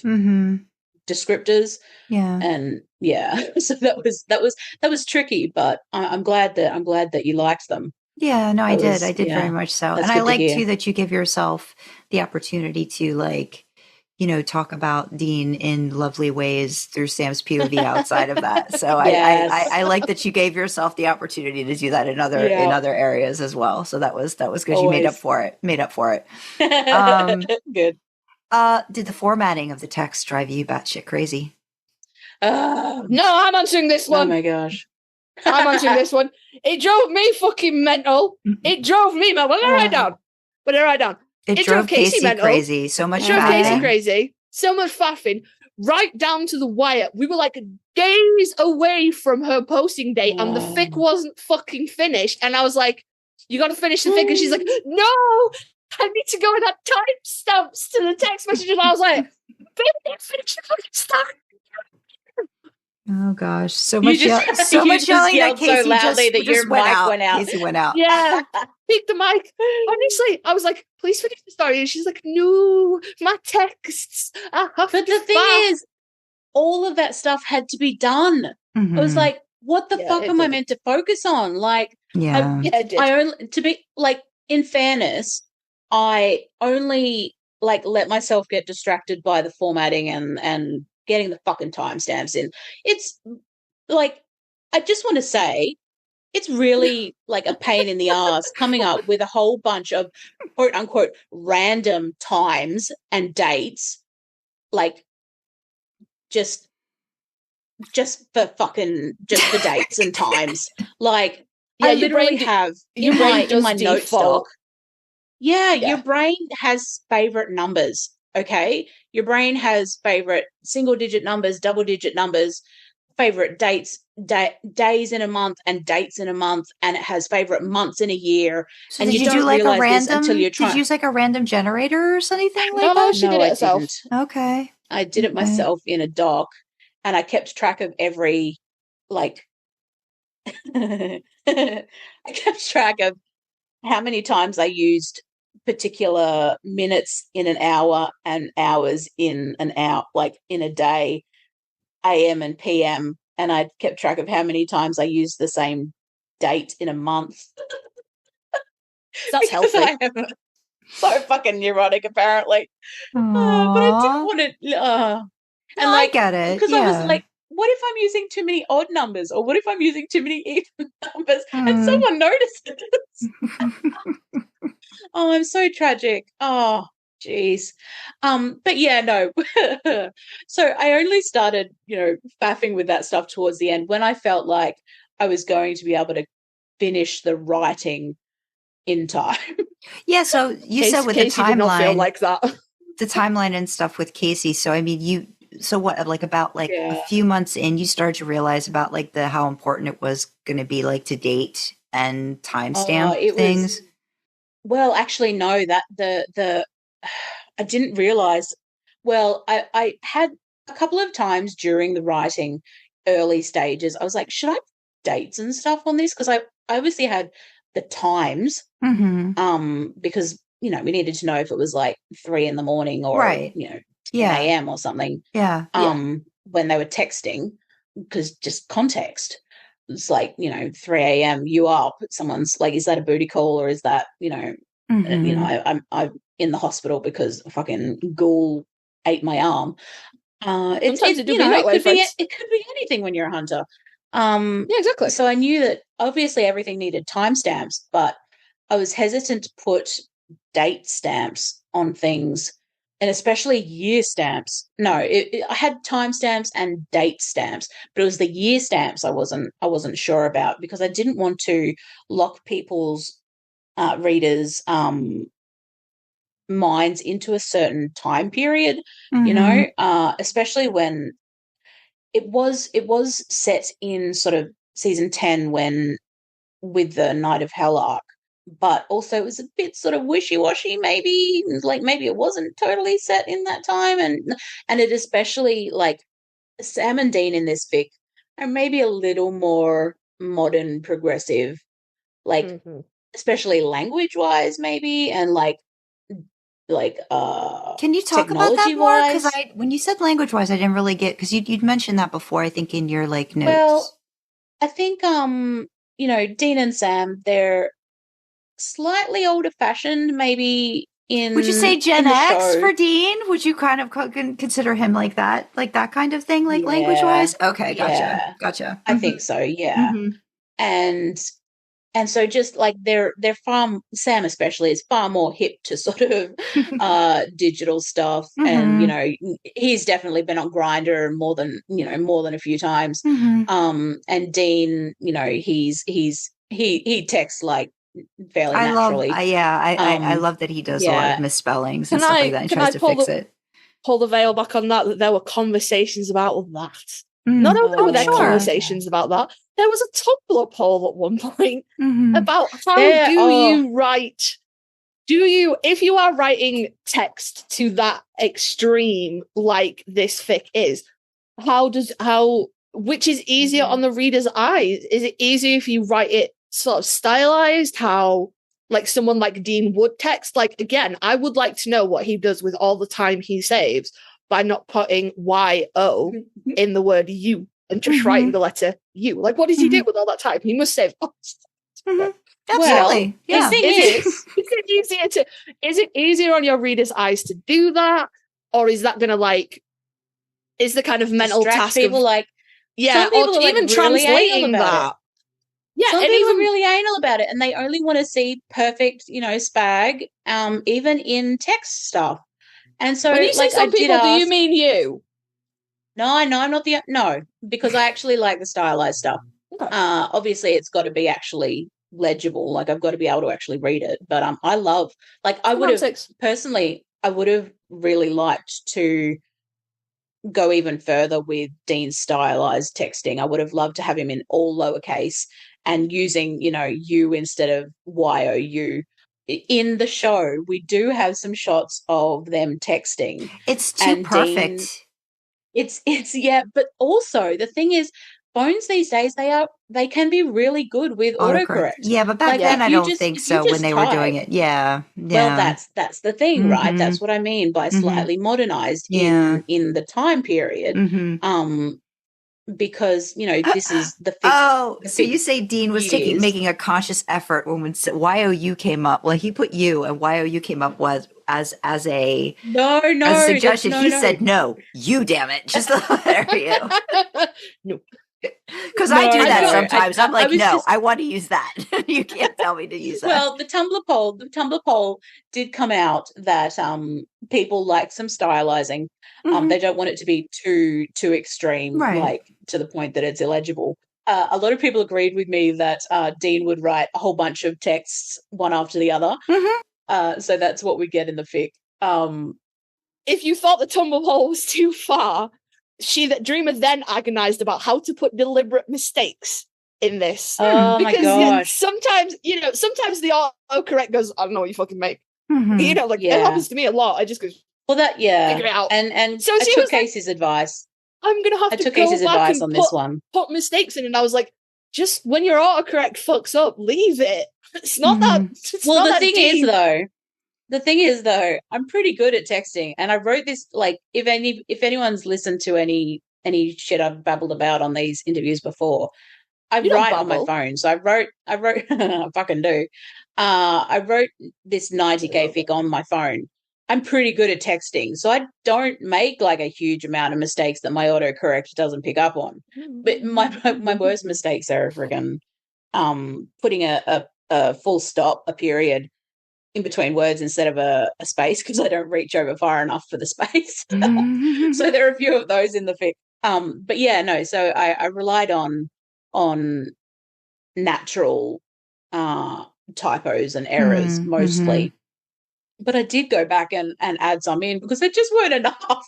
Oh my god, There did you weren't really? enough errors. Like, I did. I just didn't feel like there were enough to give Dean a voice, like to because Dean Sam's perfect. Sam's well, he's not fully perfect. He drops some commas here and there. When he's busy doing other things, he kind of gets he gets distracted a little bit. Yeah, exactly. Dropped commas. Yeah. No. Yeah, who would do that? That's just that's dreadful. Someone needs to get a beta.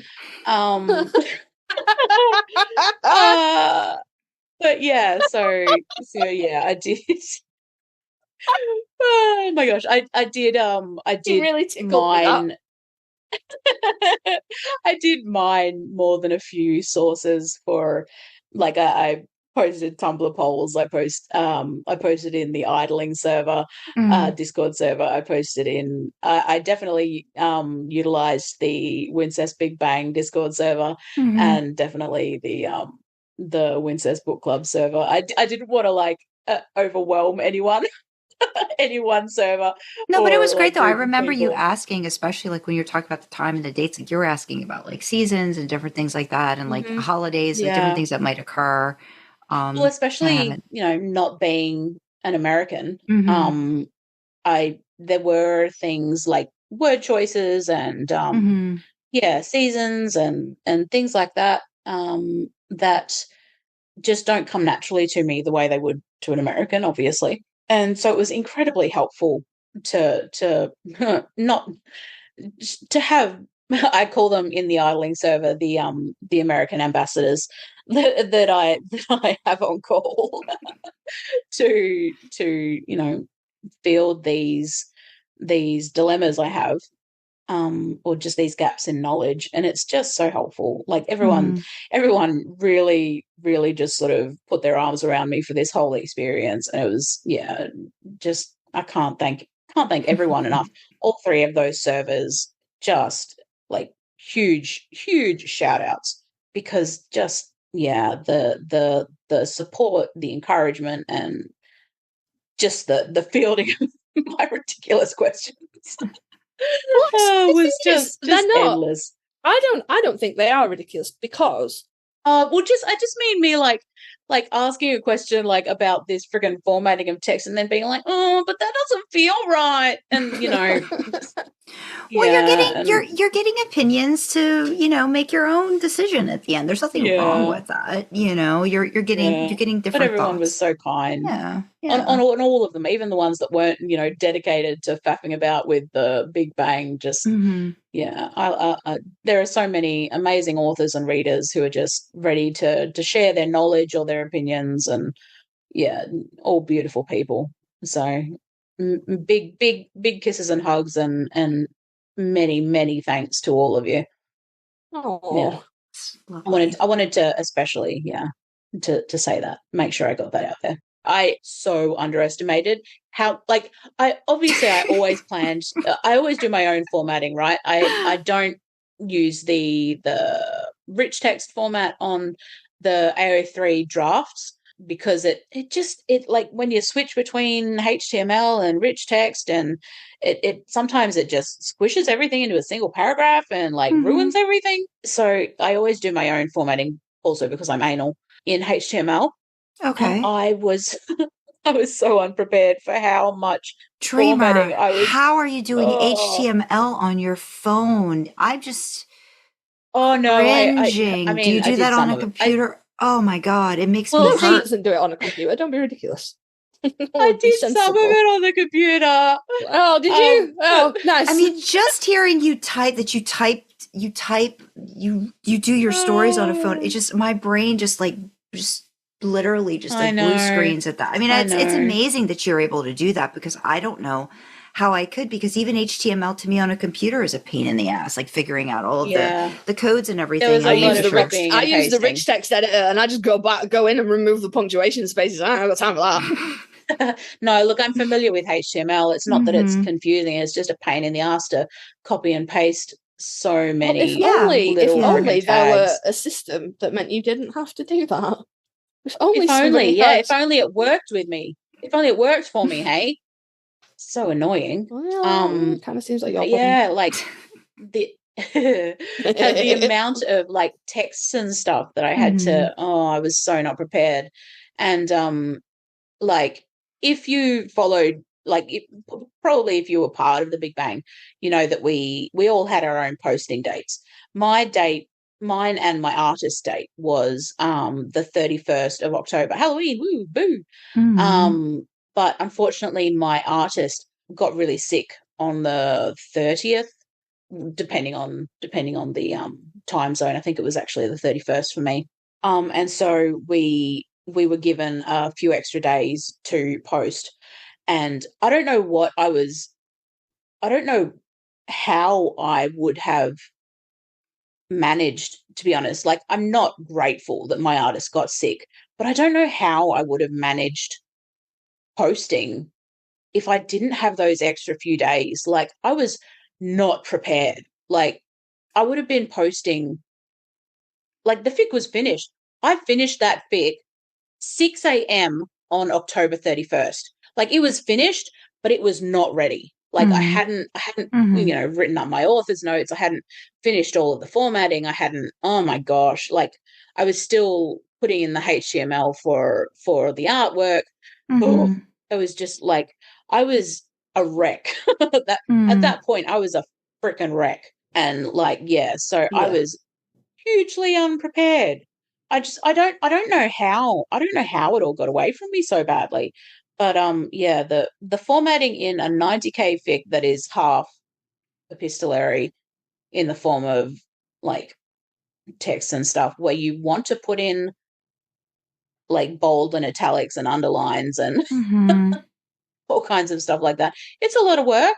So I really wish I had started that earlier, or, you know, I think the thing was we got to a point where we were like, look, just write it. We'll fix it afterwards. Yeah. Just write the story. Like, it's fine. Whatever.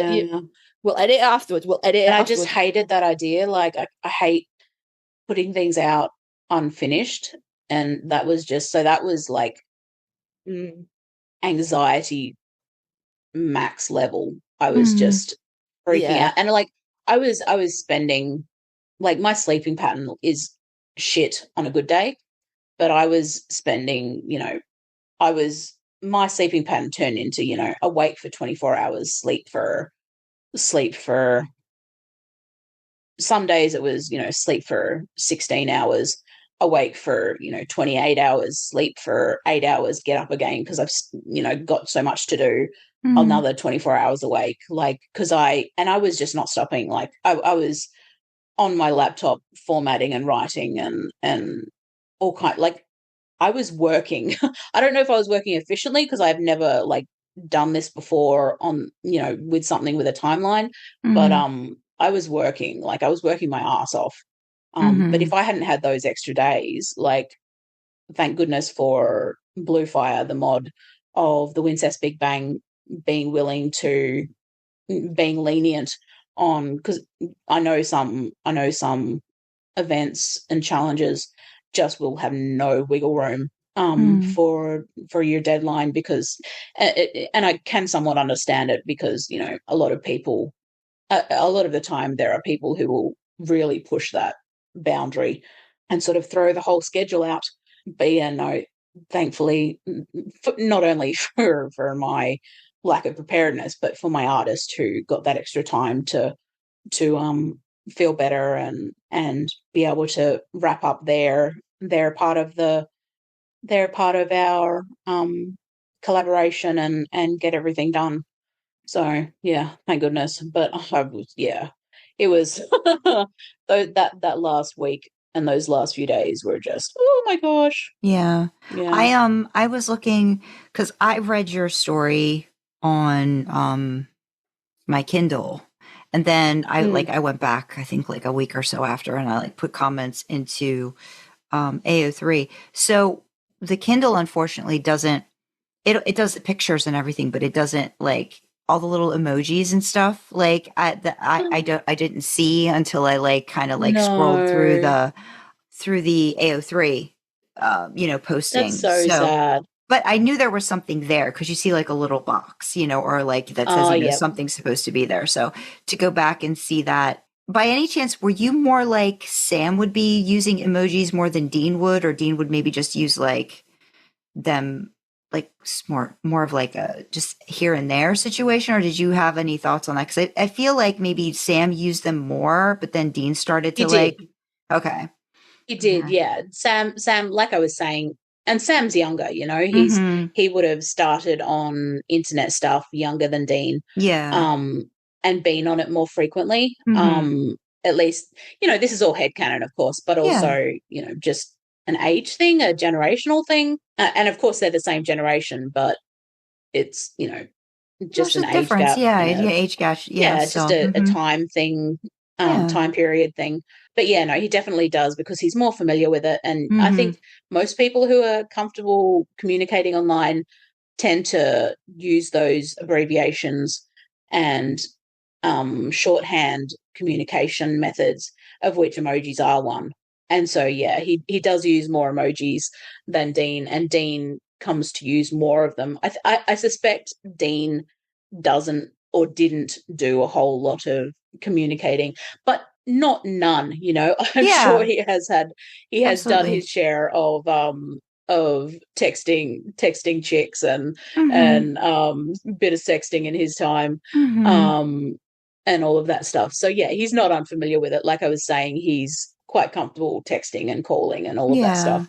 But yeah, no, I think it's pretty natural when you talk to someone a lot, you sort of adapt to their sort of communication style. I think when someone uses a lot of emojis, you start to use more emojis, or when someone uses certain shorthand, you start to use certain shorthand. I mean, that's true in real life as well. You sort of take on slang and turns of phrase that people you're close to and communicate a lot with use as well. So I felt that was pretty natural for Sam and Dean as well. Yeah, I was looking through the fic, and there's like this one little exchange between Dean and Sam. I think it's around the time when he tells him about like the Night of Hell stuff or whatever, and Dean literally for some reason decides to go full on, I'm going to abbreviate everything, and he puts OMW, the number 2, funeral spelled FNRL, home is spelled out, B4, the letter B with the number 4, and then CLS for close. And then he does it again, like free rest RST of night, NYT. So I wonder if that's just a way for him, like, and Sam's like, don't text and drive, idiot. You'll be their next customer.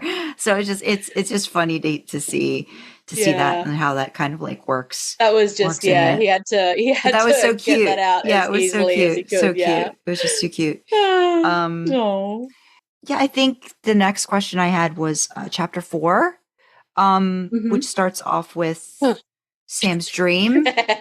I just wanted to hear how the idea came to be. I have some suspicions when I started to read it, but what were you trying to convey in that to the reader? Because there's a lot of, I felt like there was a lot of symbolism there, and like, stuff going on in Sam's brain, and like what he's trying to process, and like just the jumble and parsing out, like, how when you have a dream, trying to figure out what your subconscious is trying to tell you, kind of a situation, like, like what's going on. I wonder where would I get an idea like that? I mean, because it was all sort of sexy and gross at the start, and like I should go and get some lemons. Yeah, it was my fault. It was my fault. It was my fault. So in the first chapter, there is a mention. Dean sort of throws Sam over a stack of pallets. And we're in Sam's head, so he's kind of like, he's mentioning this wood is like pressing into his stomach and his arms, and like hoping he doesn't get splinters. And I don't like who I am as a person. Later down the line, I was like, wrong with it? Don't shame yourself. Can I have Sam pulling those splinters out? Because I can I can feel it now. It's like kind of like that gut lurch, like when someone puts a finger in your belly button and you're like, oh god, no, that's my insides. Don't touch that, that's my insides. like I could like feel like Sam like pulling these splinters out and like, you know, putting like rubbing alcohol or vodka like on his stomach to clean them. And I just like, in my head, it wasn't any kind of symbolism or anything. I was like, can I just have really drunk Sam like back at his motel room after this, like pulling the splinters out of his skin? And I said, look, I'm not sure I could fit that in without it being like really just gratuitous, not moving the plot forward at all. But maybe I could have him like mention that when they meet up again at Rufus's bar. I could have him mention how he had to do that or something. But yeah, no, so that was definitely, it started like the seed of the idea was definitely Kasey's kinky little request. But you know, as we do. Oh you were really devastated about fulfilling it. You were absolutely, you were like, no, this is totally. awful. Yeah, I hate this. But No. also, some of it was definitely the fact that I was giving Kasey the world's bluest balls while simultaneously. People keep doing that to me, and frankly, I'm a good person. I don't deserve this any bit of was this. so bad. Like I think I was saying to 67 Automatic maybe about how this fic must have the lowest ratio of words to sex scenes of anything I've ever written. Yeah, I don't know. No, but like proper like two people penetrative sex, like that's my jam, you know. Oh, goodness. And so yeah, by the time I was like, there were so many points during the writing that Kasey was like, just let them fuck. Or like just have one of them jerk off. I don't even care. It did get to that point. It did get to that point. I will shame myself again. It did get to the point where I was like, can somebody just jerk off, please? Like, you have no idea the amount of money I will pay for just one of these fuckers to jerk off. Please. I don't It was even hard for care. me too. I was writing it and I was picturing it. Fuck me. It was painful. Yeah. I mean, you know, as the horny little sluts we are, like we wanted some of that in there. But it just like I was really good, you guys. Like To my eternal shame, we workshopped something one evening, and by the following morning, we were both like, "We need to take that out. That doesn't fit at all. We were too horny on main." Yeah, exactly. Yeah. No, we were very what's the word? Disciplined. I was so disciplined. Like I didn't even. There was there was so many times I could have like taken it in a direction where sex happened that did not do justice to the plot or did not suit the scene, and I didn't do it. So I am proud of myself. But this one I actually found like it did start as, you know, just sort of some fan service, but like not fan, but like alpha reader servicing.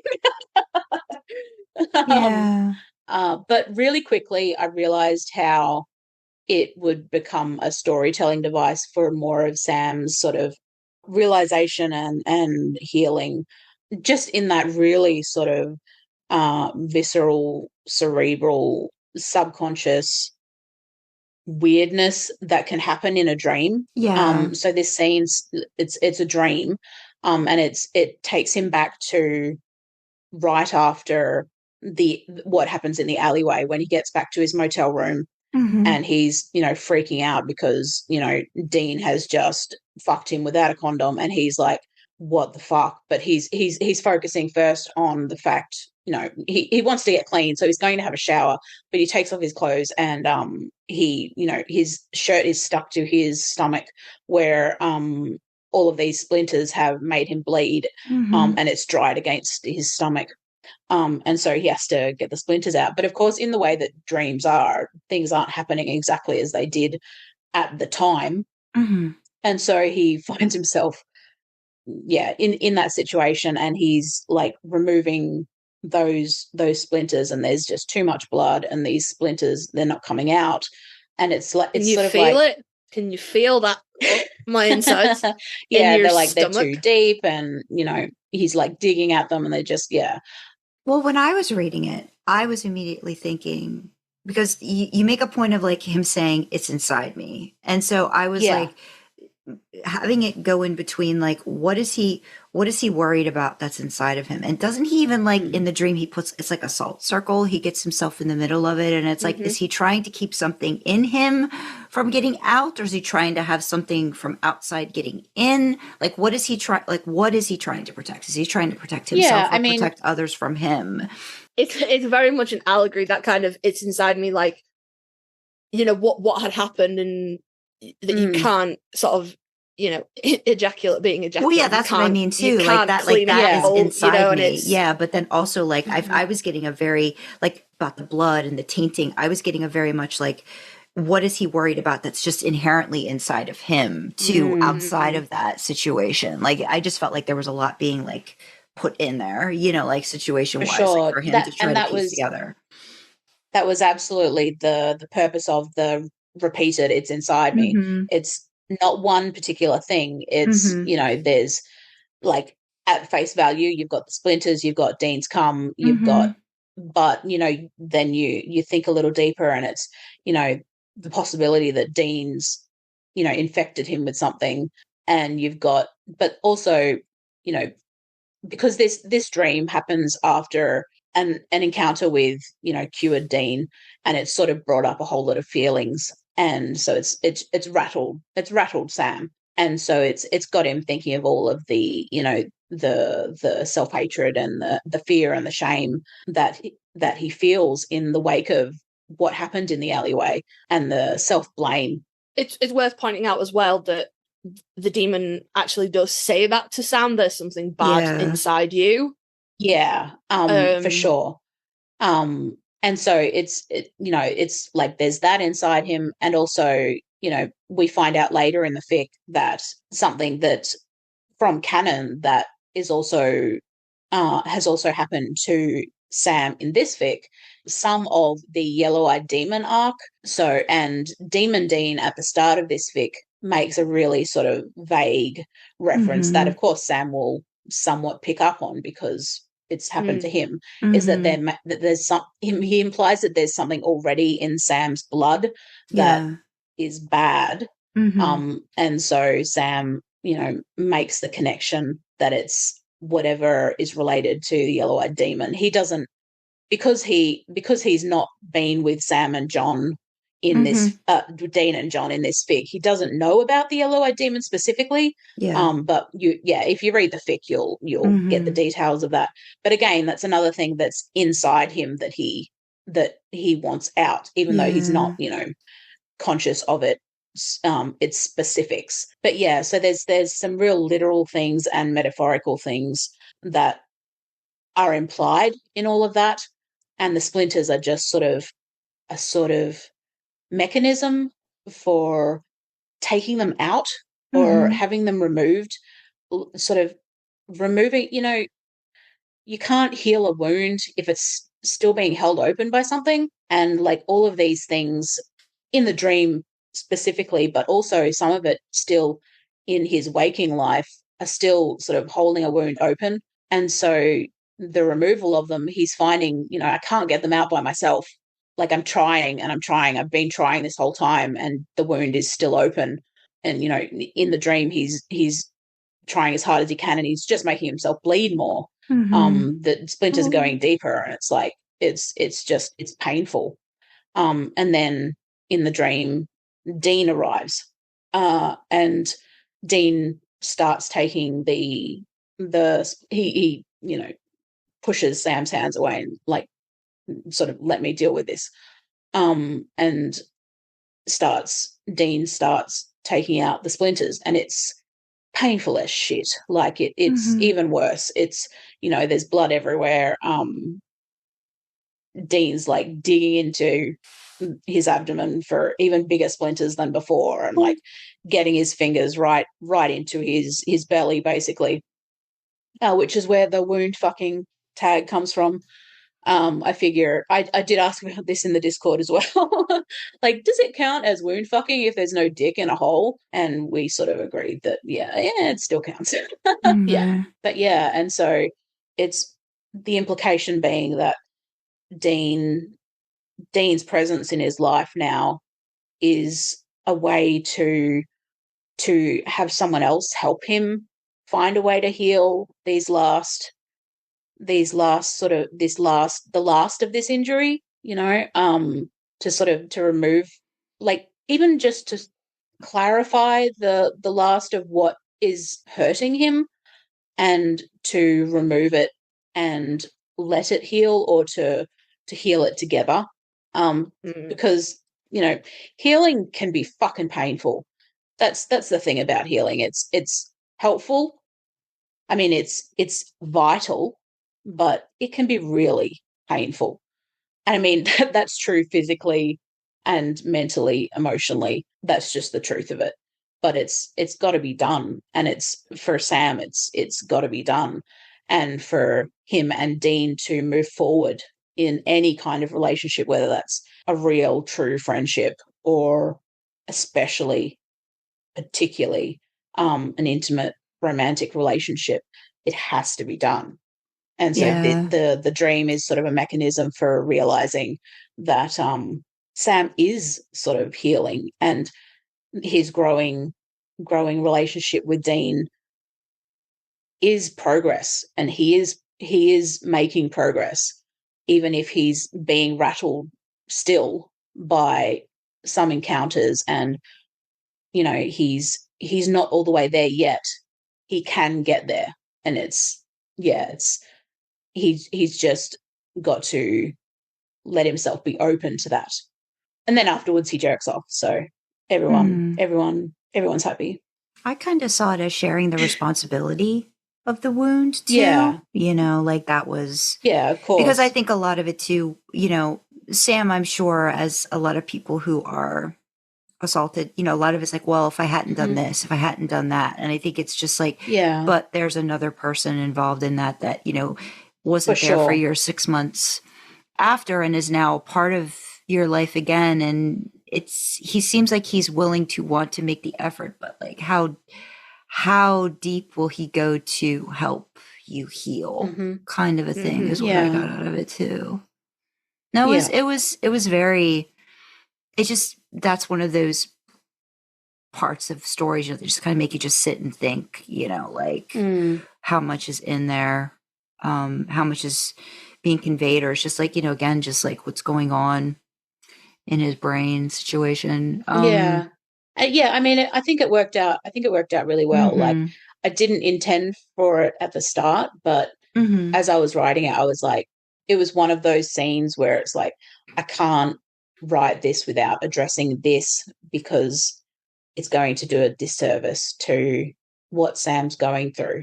Because it's still right before he gets that other bit of information too, right? Exactly. Like, so again, that's another step back. That's like ripping off the wound, like ripping off the Band-Aid again, and then starting the process all over again to try to heal. So, But perhaps because of realizations he has here, it's maybe a little bit easier to, like, each step is a little bit easier with the healing that comes before it. Yeah. Oh, but I did forget to answer, like, you were saying, like, why he puts down the devil's trap and has the salt lines and stuff. It's like, that's more of that sort of that dream fuckery sort of stuff. It's like, confusing with obviously when it actually happened, he didn't do any of those things. Like, because he didn't know Dean was a demon. He just thought he was some fucked up freak. Yeah. And I think in the beginning when I read it, because I knew it was in italics, but as I started reading it, I was questioning, like, is it a flashback? Or is it something like, what, like, is it a dream or is it a flashback? And then as it went further in, I'm like, okay, this is definitely, it's definitely dreaming. Yeah. There is a little moment in the dream, if you're canny enough to catch it with the formatting, where it stops being italics. It's just a single paragraph. And it's Sam like, the dream is so fucking bizarre for a moment that he wakes up. But then he goes back to sleep back into the dream. So it's just it's sort of there when it's a dream, you sort of see those moments where time skips, or suddenly he's doing something else, or I like that about dreams, the sort of surreality, and that you can really sort of play with reality, and just sort of twist things for your own purposes, but also to really, I mean, everything I just described, like as a sort of mechanism for so much deeper than what you're just looking at. Just I really like that you were able to manage me being thirsty as fuck and actually turn it into this really poignant character moment. Yeah. I was really happy with that as well. That scene came out really, really well. I was happy with that. So I'm glad you were thirsting. I mean, I was too. Like, I totally was. It can't all be put on you. I wanted some fucking sex in there as well. Yeah, I don't want to say that it's a problem, but like, maybe. If there's a problem, it's us. Yeah, we might be the problem, but you know what? We've come to peace with that. We have come to peace. We have definitely. And you're all right with it. If you enjoy it, that's we can all that control matters. Yeah, that's right, exactly. And we have better demons, it turns out, because we managed to get through the fic without any gratuitous sex scenes, I feel. Like my other last question, which was like chapter 6.5, where I literally I gotta go see how many words is in this thing. And I know that it's not all penetrative and all that, but it's indeed a 12,000K sex scene. And this is not an outlier in your writing. No. In any way, shape, or form. So I've noticed a trend.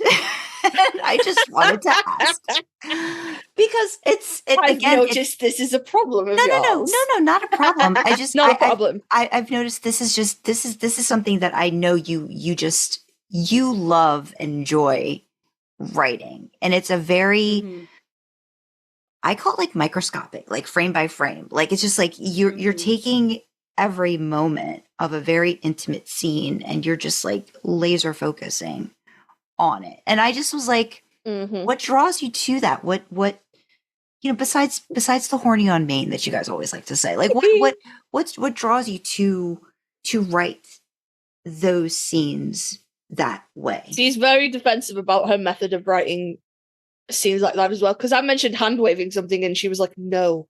Well, that's what I mean. Like what? So me. What? Okay, so yeah, like what was it? What was it that that you suggested I hand wave? It was something in the final scene, about maybe where the shirts ended, or who was kneeling on whose shirts, or would Dean's ass stick to a leather chair? And I was like, I think you could probably leave that out. And you were like, nope. Yeah, no, that's a good point. Yeah, but no, that was you were only suggesting that because it was getting down to the wire, and you were like, just leave it out. It's fine. And I was like, but no. Okay, first of all, was it really only 12K? But does that count the blowjob? Like a lot fucking longer. Does that count the blowjob in the scene before? So it doesn't. It's just 6.5. So I didn't even go back to figure out what the. So you're cheating me. You're cheating me out of my numbers, basically. Well, the 6.5 I figured was when you were like, look, we're really getting into like the meat and potatoes of this scene. Fair. So I figured that was it. Yeah, okay. I did not go back to the 6 part to actually like figure out when all that started. Yes. So probably another 3, 4, 5. So maybe more than that. Yeah, maybe 20K in total. Maybe a little bit more. Well, maybe not 20. Maybe like 18 or something. Okay. I reckon. Okay, just 18. I don't know though. Look, it depends also because there are a few stops and starts as I am prone to while things are discussed. Yeah, I'm a bit prone to that. But yeah,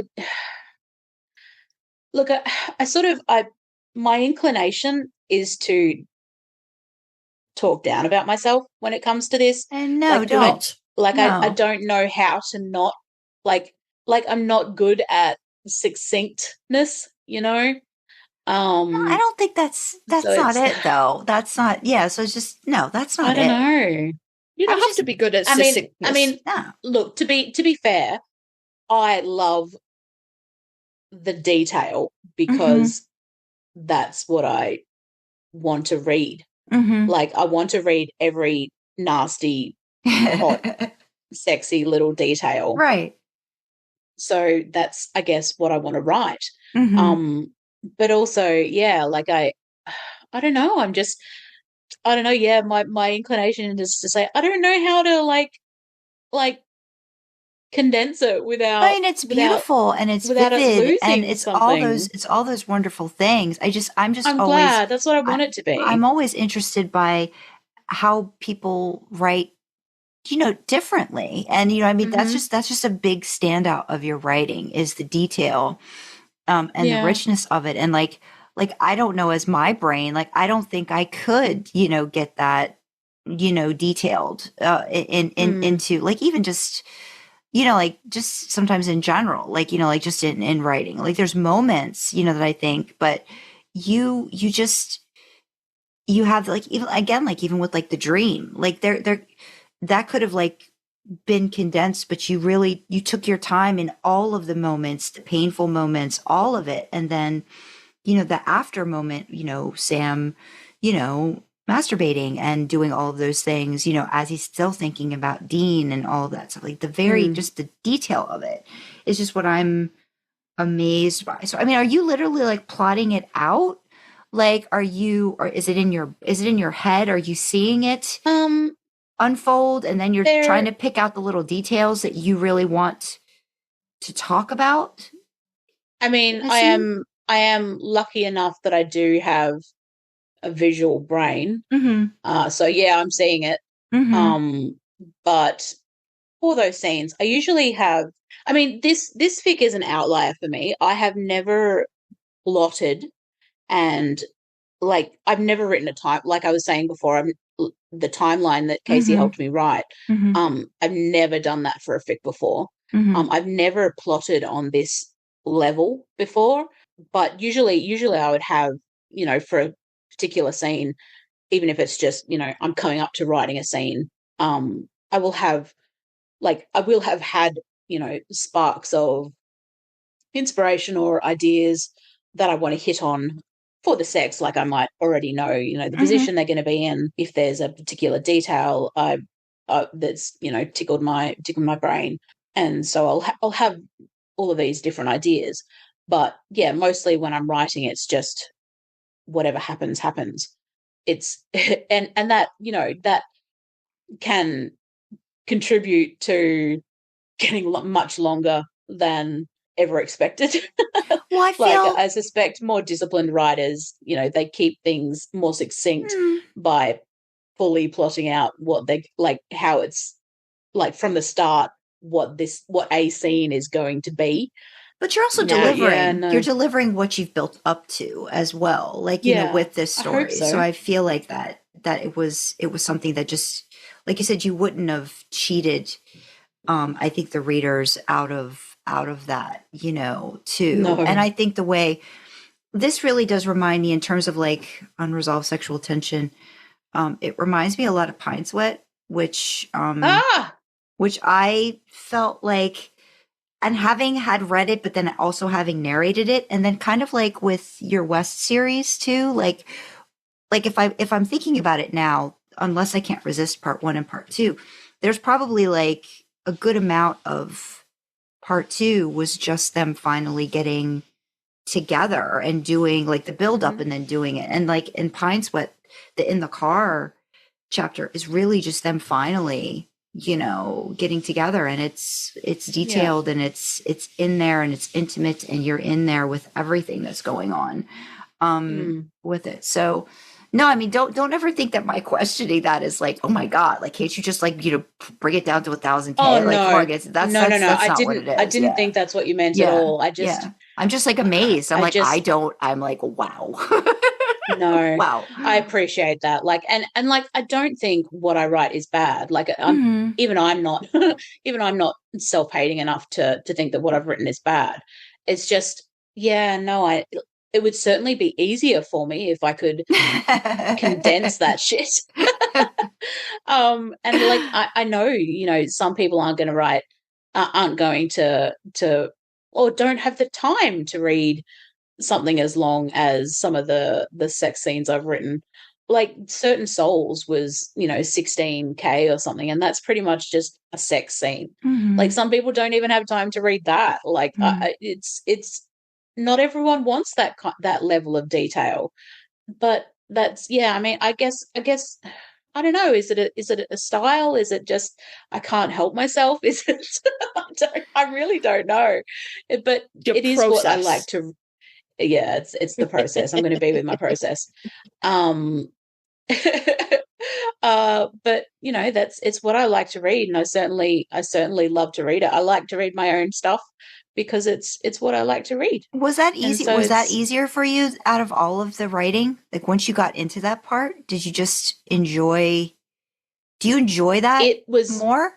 it was certainly easier It's like, thank because God I finally wasn't. get to Yeah. it. Oh, mate, it was. I think if I had been writing this out of order, like I wrote it Mm. chronologically. So if I had been writing this out of order and I'd already written the end scenes and then went back to try and like write the tough scenes, like the Mhm. plotty stuff, Mhm. and I was doing that, scrambling for that in those last few days, Mm. I don't know if I would have finished. Like, because some of that middle stuff Mhm. was like pulling teeth. Mhm. Like it was the biggest struggles I had. Like I was writing maybe a few hundred words a day or every few days. And like when I got to the end of this fic, I was literally writing thousands of words a day, partly because I had no choice, but also because it was easier. Because they're sitting in a chair, they're having sex. Like I don't have to think about where they're going next. I don't have to think Right. about, like I knew discussions needed to be had. The healing had been done. Yeah. They were together. Like I knew where they were emotionally, mentally, and physically. Mhm. And so it was just about the sort of the mechanics and physicality Mhm. of what they were doing right then and there. So it was, it was easier. Mhm. It's still, not super easy generally, especially when you've reached, like peak exhaustion and anxiety and Yeah. stuff like that. But no, certainly I was looking forward the whole time. I was looking forward to writing the sex scenes because I knew that I'd be at the end. And I Yeah. knew that I would have an easier time with it than all of the plotty stuff and like doing right by them, especially by Mhm. Sam, Mhm. because that was so important. Yeah. Yeah. That's all my Yeah. questions. Kasey can take care of the next batch. Wait, what? Okay. What? What? Wait, what? All right. So What yeah, have you been up that to, is. Kasey? I've just been listening. We've just been yammering away. No, I've been listening. I was really deeply involved in the creation of this fic. That's true. And I don't want to keep jumping in and going, oh yes, my experience. Like it's nothing. This is not about me. I want you and Can I just Sandra say, to discuss while we're this. on that subject, like Kasey gets, like I've joked 13.75% credit, but Kasey, it wasn't even holding hands. It was basically I was on their back. Like Kasey piggybacked me through most of this fucking story. No. I'm not even kidding. Like I cannot be more serious. Like not only like emotional, mental support, Mhm. but like the amount of the amount of like brainstorming and like Kasey wrote most of my notes. Like I can't tell you how many notes, like how many brainstorming sessions we had on voice chat or even just in chat that Kasey then said, make sure you write that in your notes. I was like, and Kasey would then say, do you want me to put it in your notes? And I was like, yes, please. Because I really have trouble like taking the points out of a discussion to sort of like hitting the points of something to then transfer them to like a list of like notes and stuff. And Kasey is just a genius at that stuff. And so they pretty much wrote all of my notes and like helped me like figure out what I was trying to say half the time with my notes. Well, I mean, all the time with my fucking notes. But also there were a whole bunch of scenes where Kasey basically one scene in particular pretty much Yeah, wrote no, for me. I'll take credit for that one little text Yeah. exchange. That's it. That but was, the rest of that it was seriously like 95% written by Kasey.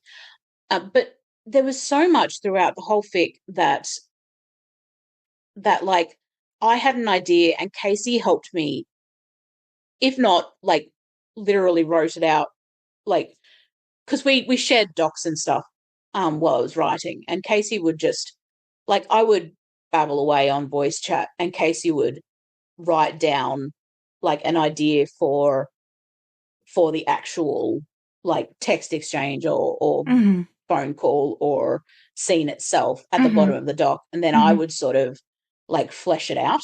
And like without everything that Kasey did in that manner, like I don't know if I would have finished the fic at all, like because it just, my brain especially towards the end was so just well, because there's only so much cheerleading, right? Like you needed that, you know. Like I like think yeah. And I mean, I was going to say I needed someone to hold my hand, but I was fucking clinging to their back, like I was a parasite of some kind. No, like, just no, it's not that. But like you said, Dreamer, the deadlines like, and all those other parts of it, like you said, you know, not.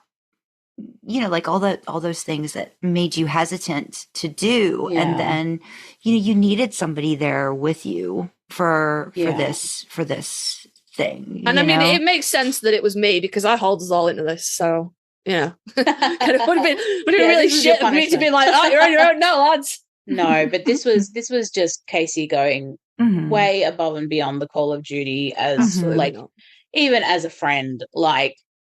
Just like at least 30 to 40% credit for this whole story. Like I can't thank you enough, Kasey. Like just I wish I had the words to explain what you did and how you did it, and like the impact it had while I was writing. And I'm going to get all.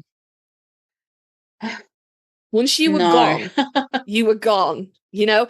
And like you started like, you know, it's not like running a race where you start just one time.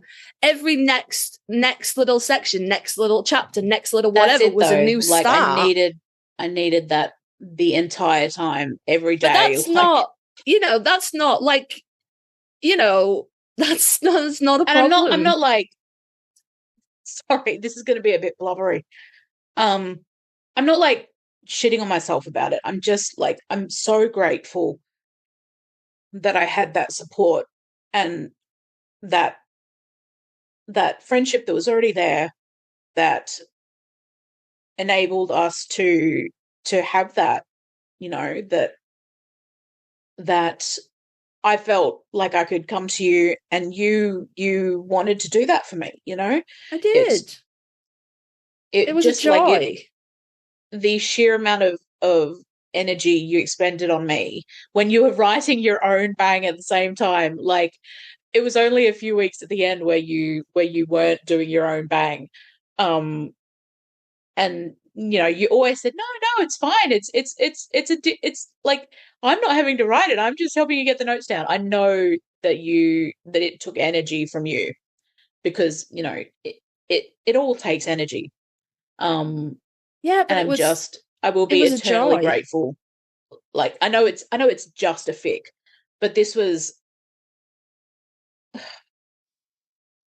No, I get it. And I know it wasn't as intense at the start, but this was 7 or 8 months of my life that has gone into this year. Yeah. Yeah, no, and it was a lot. I get it. Like it was a lot. And yeah, you went way beyond the Call of Duty. And I'm just so grateful. Thank you. End of you. I love you too. It was a joy. I will say it, like, genuinely, I would be helping with notes and things before I went to bed, and I would wake up in the morning and I would go, and my, 3 or 4 bullet points had flourished into this amazing story before my eyes. It was genuinely, it was more than that's alpha the thing. reading. Without those notes, like I was lost without them. Like I felt like I had nothing until, we'd blather about it, and then you'd somehow drag those actual important bits into a little section at the bottom, or a big section depending on the scene we were discussing. And suddenly I'd be like, oh, okay, so there is actually something to write there. And then I'd be able to do it. But without those, like, I just felt utterly blank. And so it was just vital, like, just, yeah, it was, yeah, I couldn't have done it without that. So you definitely get more than 13.75% credit as far as I'm concerned. If you insist, I suppose. Yes. If you insist. Definitely. So I guess actually, probably that leads us into sort of the Actually, we process might then. need to pause so I can blow my nose. That's fine. So I'm not like sniffling the whole time. Sorry, I'm gonna just no, you go blow your nose. let me just mute so I don't subject you guys to. Oh, where are we? Zoom. That's the one. Sounds. So, I guess on the back of like your lovely thoughts about me and my help, we should like lead into the process. Shouldn't have given me this question. I'm an idiot. Do you have any feelings about, like, we talked quite a bit about the deadline and No, like you missed a question. Yeah, no, because this led on to that. I'm going to go back. Do we have to go in order? Better. No. All right, never mind. Forget that. We're taking a segue. Now the story is done and finished. What are your thoughts on it? Is it the same story that you had in your mind when you started that was going to be like 2 chapters long? No, it's well, we have already discussed that, haven't we? It was like, yeah, it was, oh geez, 2 chapters, and my poor artist, oh my gosh. Yeah, that just kept adding shit. Just got to a new chapter. I'm really sorry. That's exactly what I had to keep doing. It was just, yeah. It's, oh, sorry, there's another 10,000 words in the doc. Yeah. Oh, so yeah, no, it's not the same story. It became a lot bigger. Not just word count. It covers a much longer time frame than I imagined at the start. The scale is far more grand. It's yeah.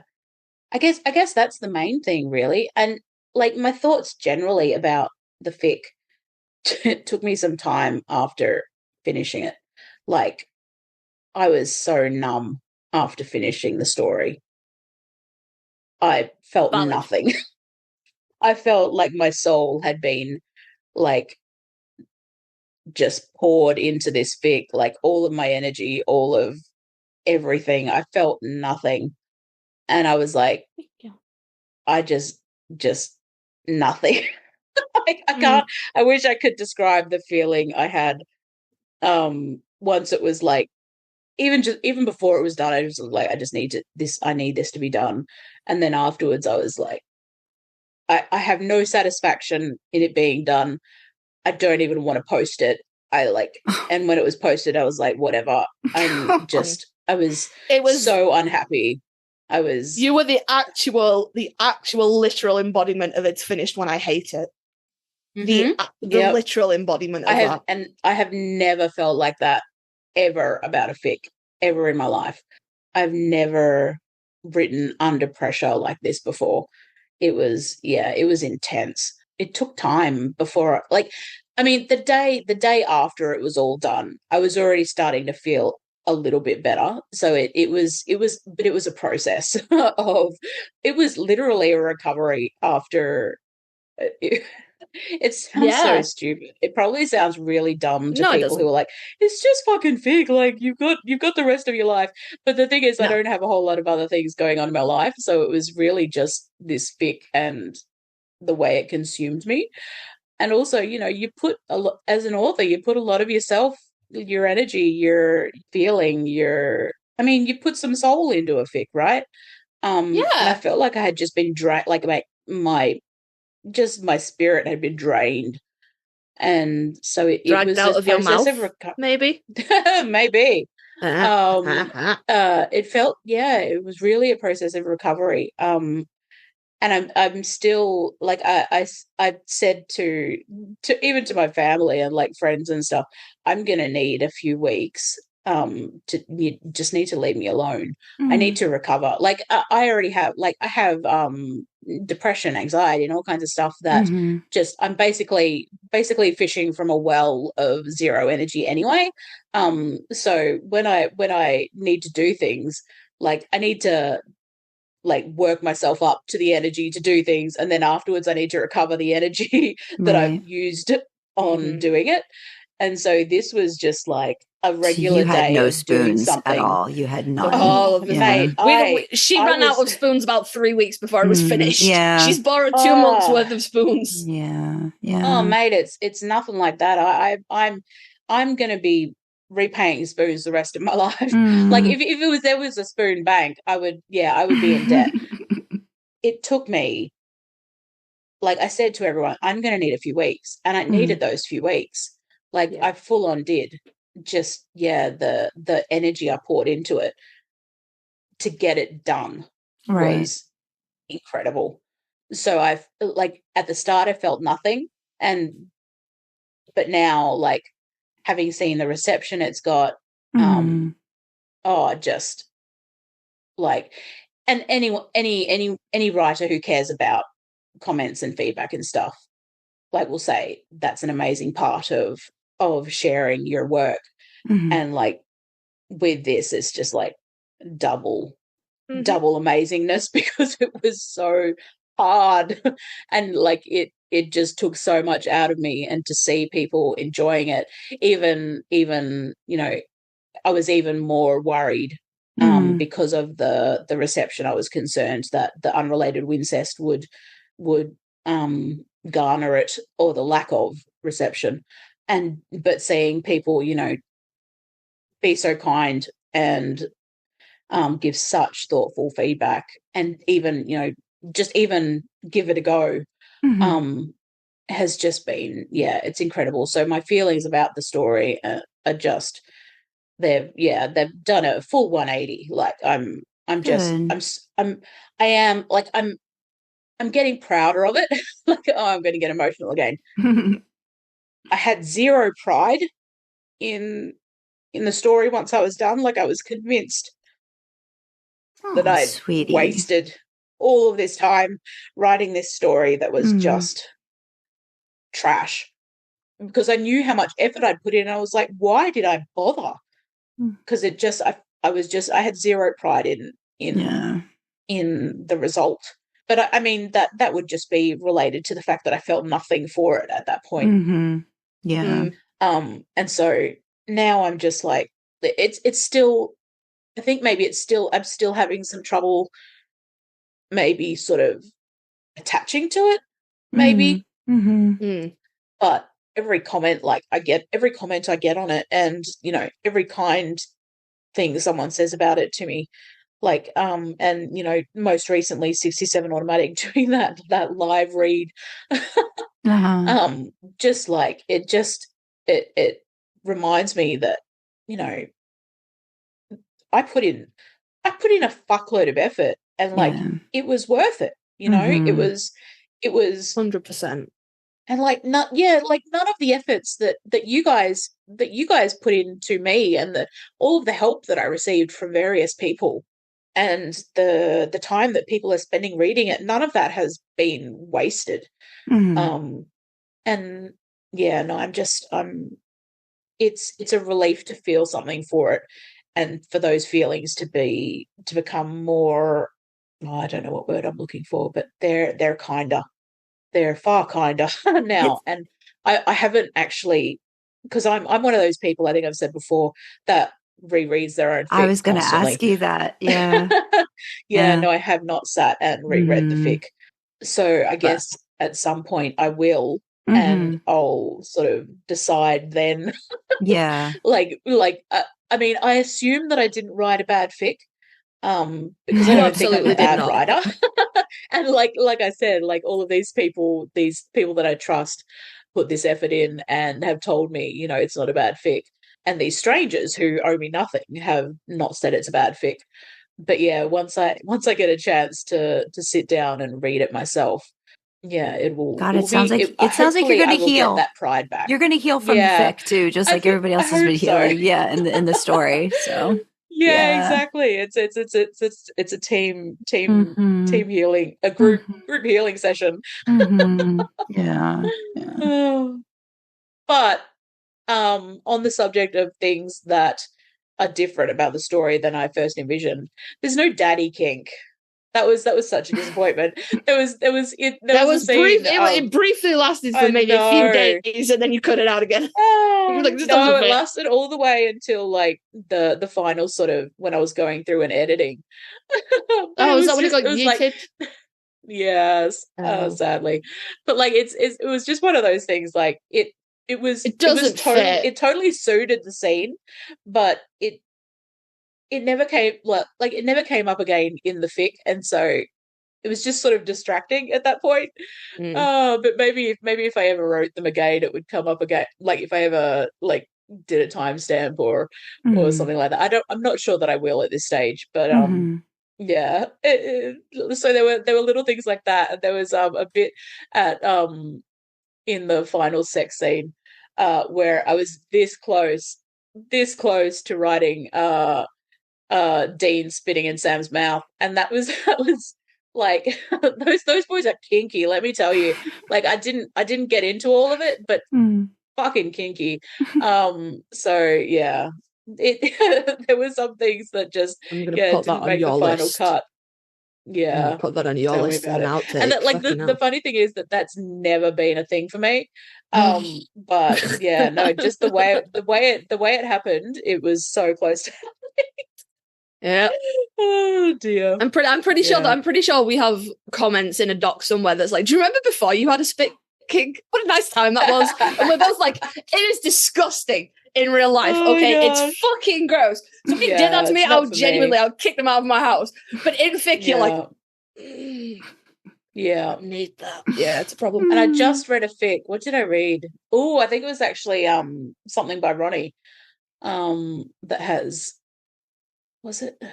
Oh, yes, it's a Ronnie fic. It's sorry, I'm getting off track again. But by Goshen Apple Crumbledore, that is go read their stuff with that kink in there. Okay. Yeah. So I'll just blame them. That's fine. Just blame blame the writers that do it so well, that give us these extra kinks that we did not consent to.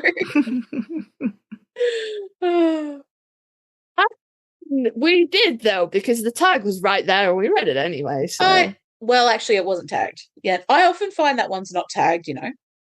Yeah, it's probably because it's just so fleeting. It's like it's just literally a sentence. That's how they. I hope this doesn't awaken something in me. That's how they fucking get you. Yeah. But yeah, so to summarize, I guess vastly different from where you imagined it would start. Yeah. Yeah. Yep. Yeah, that's fair. I think we all kind of, it was different than where we envisaged it was going to start. Stories do be that way. Sandra has discipline. Sandra has this wonderful, wonderful thing called control of the fucking plot.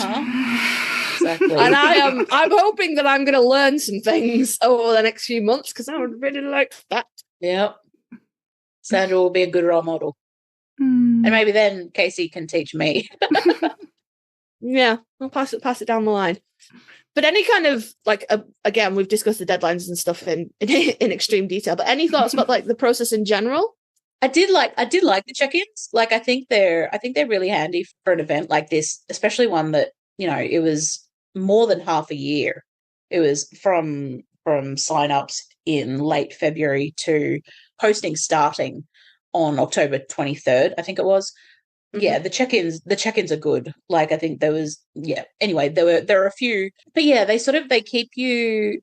Well, I mean, I'd imagine if for somebody who's maybe not like working on it as much, it brings it into consciousness, like, oh, don't forget there's this thing that needs to get done. Well, that is a good point, because I did not start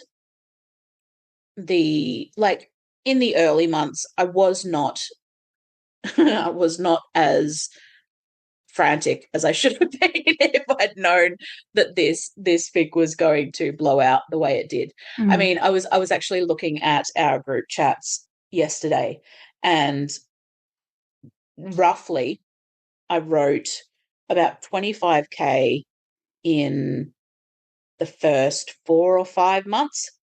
I wrote the last I'm so 2/3 sorry. of the fic, let's say. I wrote So you wrote 2/3 Yeah. of the fic in the last third of your time? Yeah. Yeah, let's go with something like that. Okay. It was, and the last 15K was written in the last week. Jesus. Yeah. So like if I had the deadlines, they do keep reminding you, and they do keep you in check for the fact that you have a responsibility to keep at it. You know, I should have kept at it a bit more than I did. I mean, I got finished in the end, but it certainly would have been easier if, again, with the hindsight of knowing that I would end up with a 90K fic, if I could have spread that out into those first few months a little better, it perhaps wouldn't have been so painful. But yeah, no, the check-ins, I know not everyone's like super keen on check-ins, but that wasn't a problem for me. I actually kind of liked them. The deadlines, I always suspected I was not great with, and I have had that confirmed. But again, if I hadn't been writing a 90K fic and I'd finished it, you know, if I'd only written a 20K fic or a 50K fic, I would have been finished potentially. Obviously, it might have been totally different, and I might have just stretched out a 50K fic to those last few days. The experience for me was what it was because of this fic in particular. So yeah, it is hard to say, obviously, but yeah, it's the process was what it was because of who I am and because of the fic I wrote. It is what it is. And I think that's fine. I think it's important to learn these things about yourself. Like, you're like, I'm pretty sure deadlines are not for me, but now you're positive deadlines aren't for you. Oh yeah. So you go the rest of your life being like, I do not work well under pressure. This is not a thing that I can do. And now you know that solidly. I can work. I can work under pressure, but I will nearly have a nervous breakdown. Yeah, So exactly. I know that about me. Yeah. You know, the word can is so deceiving. You can do everything. You can do everything. It's just some things you can only do once. You can drink lava. You can just only do it once. You can jump out of a plane without a parachute. But yeah, so it's like, yes, in theory, you could do this again. But why would you? Now you know the impacts of it. No, that's silly. That's like breaking a leg, like jumping off a roof, and then I'm going to do it again. Why would you do that? You've already injured yourself. Because the other leg didn't want to be different. Because you want Dean to ride you to the ER on his handlebars? I saw a gif of that on Tumblr the other day. Yeah. Everyone knows Batman can't fly. Exactly. I didn't. I was 9. Well, should I answer the question about doing another Big Bang in the future? Nope, we'll leave it till the end. We'll keep the people in suspense. We'll keep the people in suspense. So yeah, it's Big Bangs are a joint endeavor. It's not just you, is it? So what was it like working with your artist? Tell us about them. Tell us about the process. Well, keep giving my artist Sandra. name.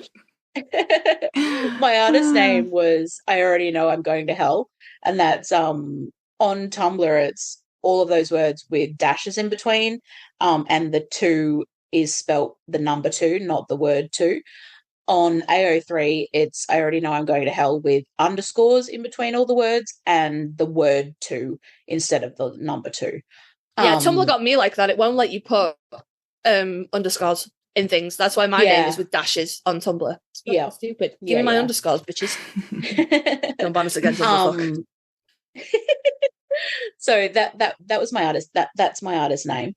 yeah, no, they were so lovely. We got in touch right away, and chatted right away. I hadn't actually heard of them before or seen their art, but that was because I think they only like I obviously did an immediate stalk of the internet for anything Yeah, that of they posted. course. And I only found them on Tumblr. I think they'd only posted one piece of art before that. But yeah, no, so that's who I was working with. What was that like? It Talk to us. was Give us some more. well, like I said, we chatted and they're super friendly. Oh, what was I think I sent them what did I have? I the first part of my story that I sent them was obviously I think it was about 5 or 6K of the alleyway scene because that was all I had written at the time. The artist claims, which was Oh yeah. June 5th or something. Yeah, so I sent them that, and which also included the outline for the rest of the fic, and all of that sort of info. And I also we chatted about a few of those details, and they sort of immediately sent me back some ideas once they'd read the fic. They the draft, they sent me back ideas that they were having, and it was so amazing because they honed right in on like the best visuals like that I had provided them like in just that section of fic. It was amazing. Oh my gosh. Like specifically I think there was the scene where Sam and Demon Dean are drinking at the bar, and Demon Dean feeds Sam a shot of tequila from the bottle and then drinks it back out of his mouth. Like that scene immediately was something that they wanted to illustrate. And I was just like, yes, thank you. Yes, do But this, there please. was also exactly, and like I've obviously never done this before, but I would assume that it's not the done thing to say, I want you to illustrate this or to like push them in the direction of a particular scene. I think you can make suggestions. I wouldn't want to intrude on their natural sort of inspiration, like what catches their eye in the story, and that sort of thing. Because I know how fickle inspiration can be, and like the muse that I would never want to disturb that. So I just was more than happy for them to see whatever they saw and to come back with whatever they wanted to come back with. And there was also a scene I hadn't written yet, but that I had detailed in the outline was what did I call it? Thought Sammy's no drunk. What was it? Thought Sammy gets drunk and sends nudes or something. Yeah. And that was another one that immediately caught their eye, and I was just in heaven. I was like, yes, please do this. Oh my gosh. So it was amazing how like just basically my wish list moments were the ones that caught their eye, and it I was really happy about that because obviously we chatted over the whole process, the ideas that they had like for what they were going to make, not so much the scenes that they were going to illustrate, but how like what mediums they were going to use and what format it would come out in did develop and like evolve. And it was really interesting to watch that sort of evolution as the work sort of progressed. But yeah, no, I do I do feel bad that like every every month or something I was like, oh, I'm sorry, I've got another chapter, because they were also doing chapter headers, and eventually the plan was to make a scrolling comic with a piece of art from each chapter.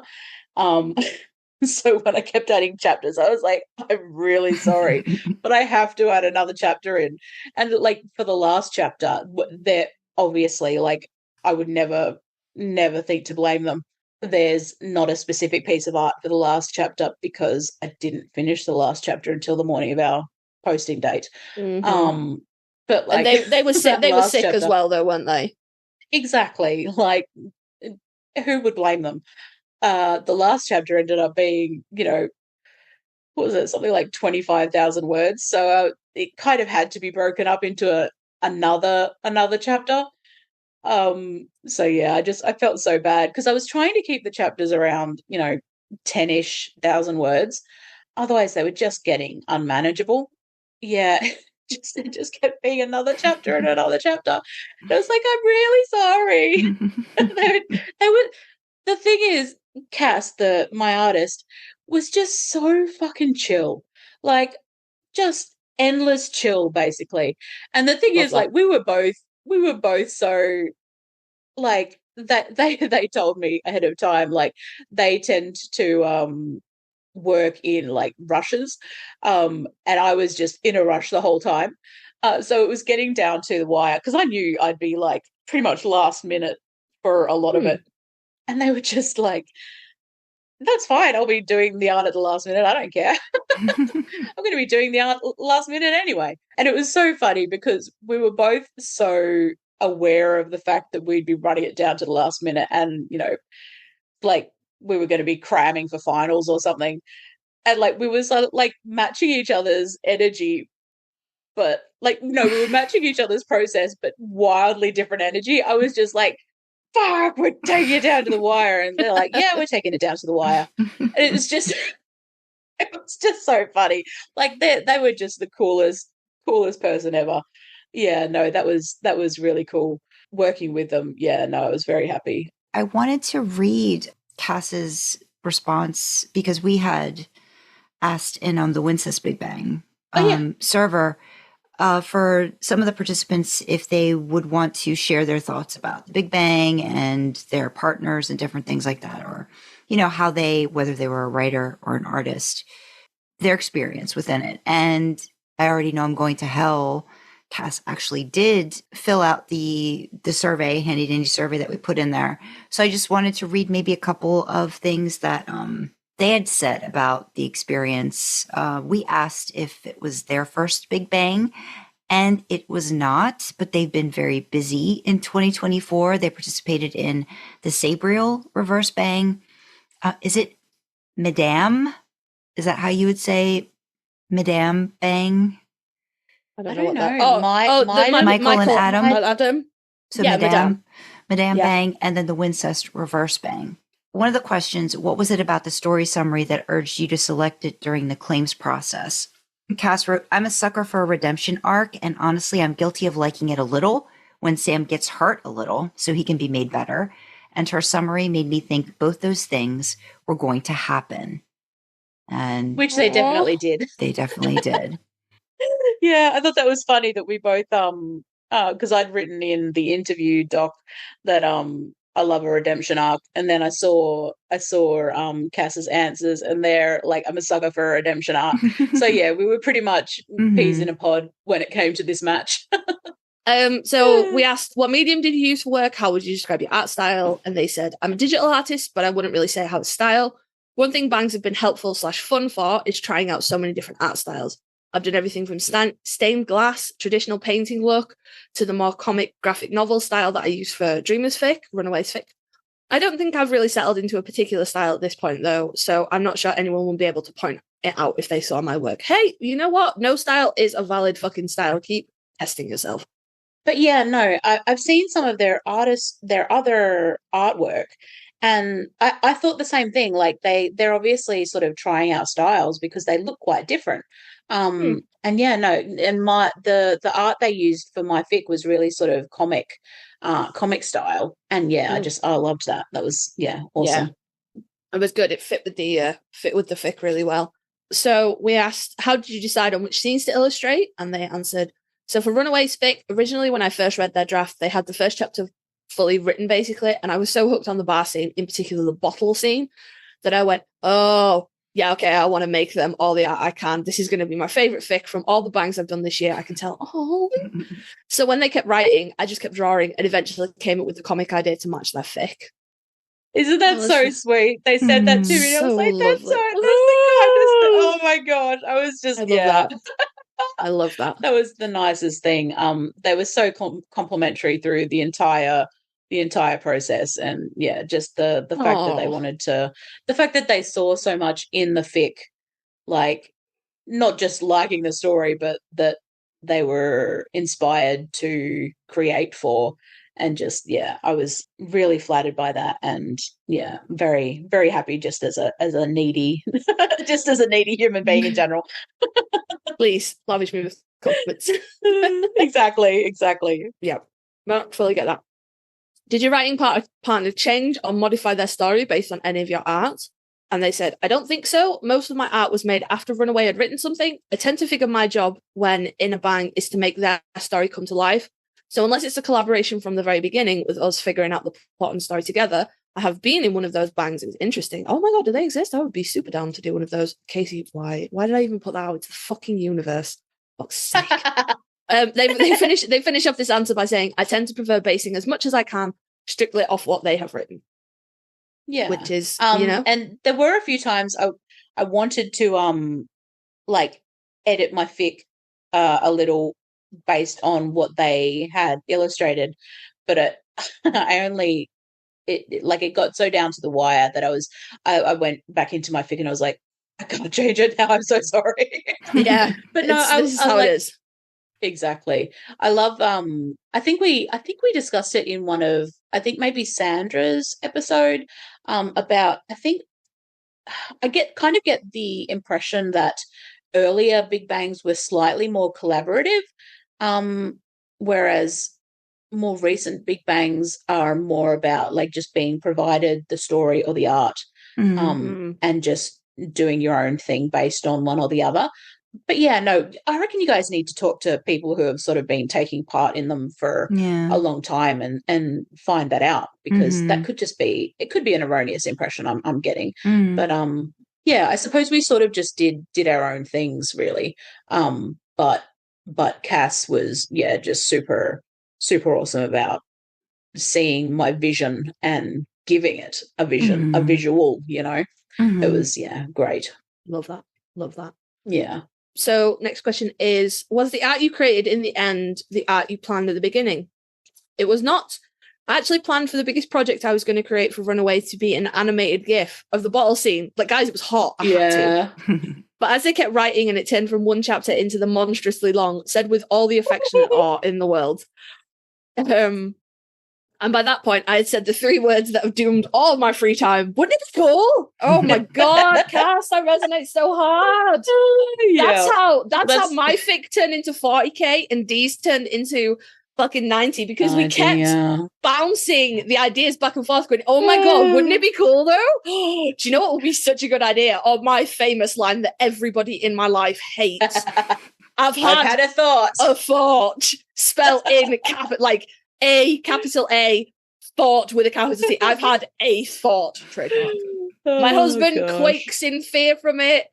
Dreamer runs away from it. Sandra's fucking sick of hearing it. Like, unanimously, people in my life are like, oh, shit. In fairness to my husband, I've had a thought usually does end with me, like, putting holes in, like, walls in the house.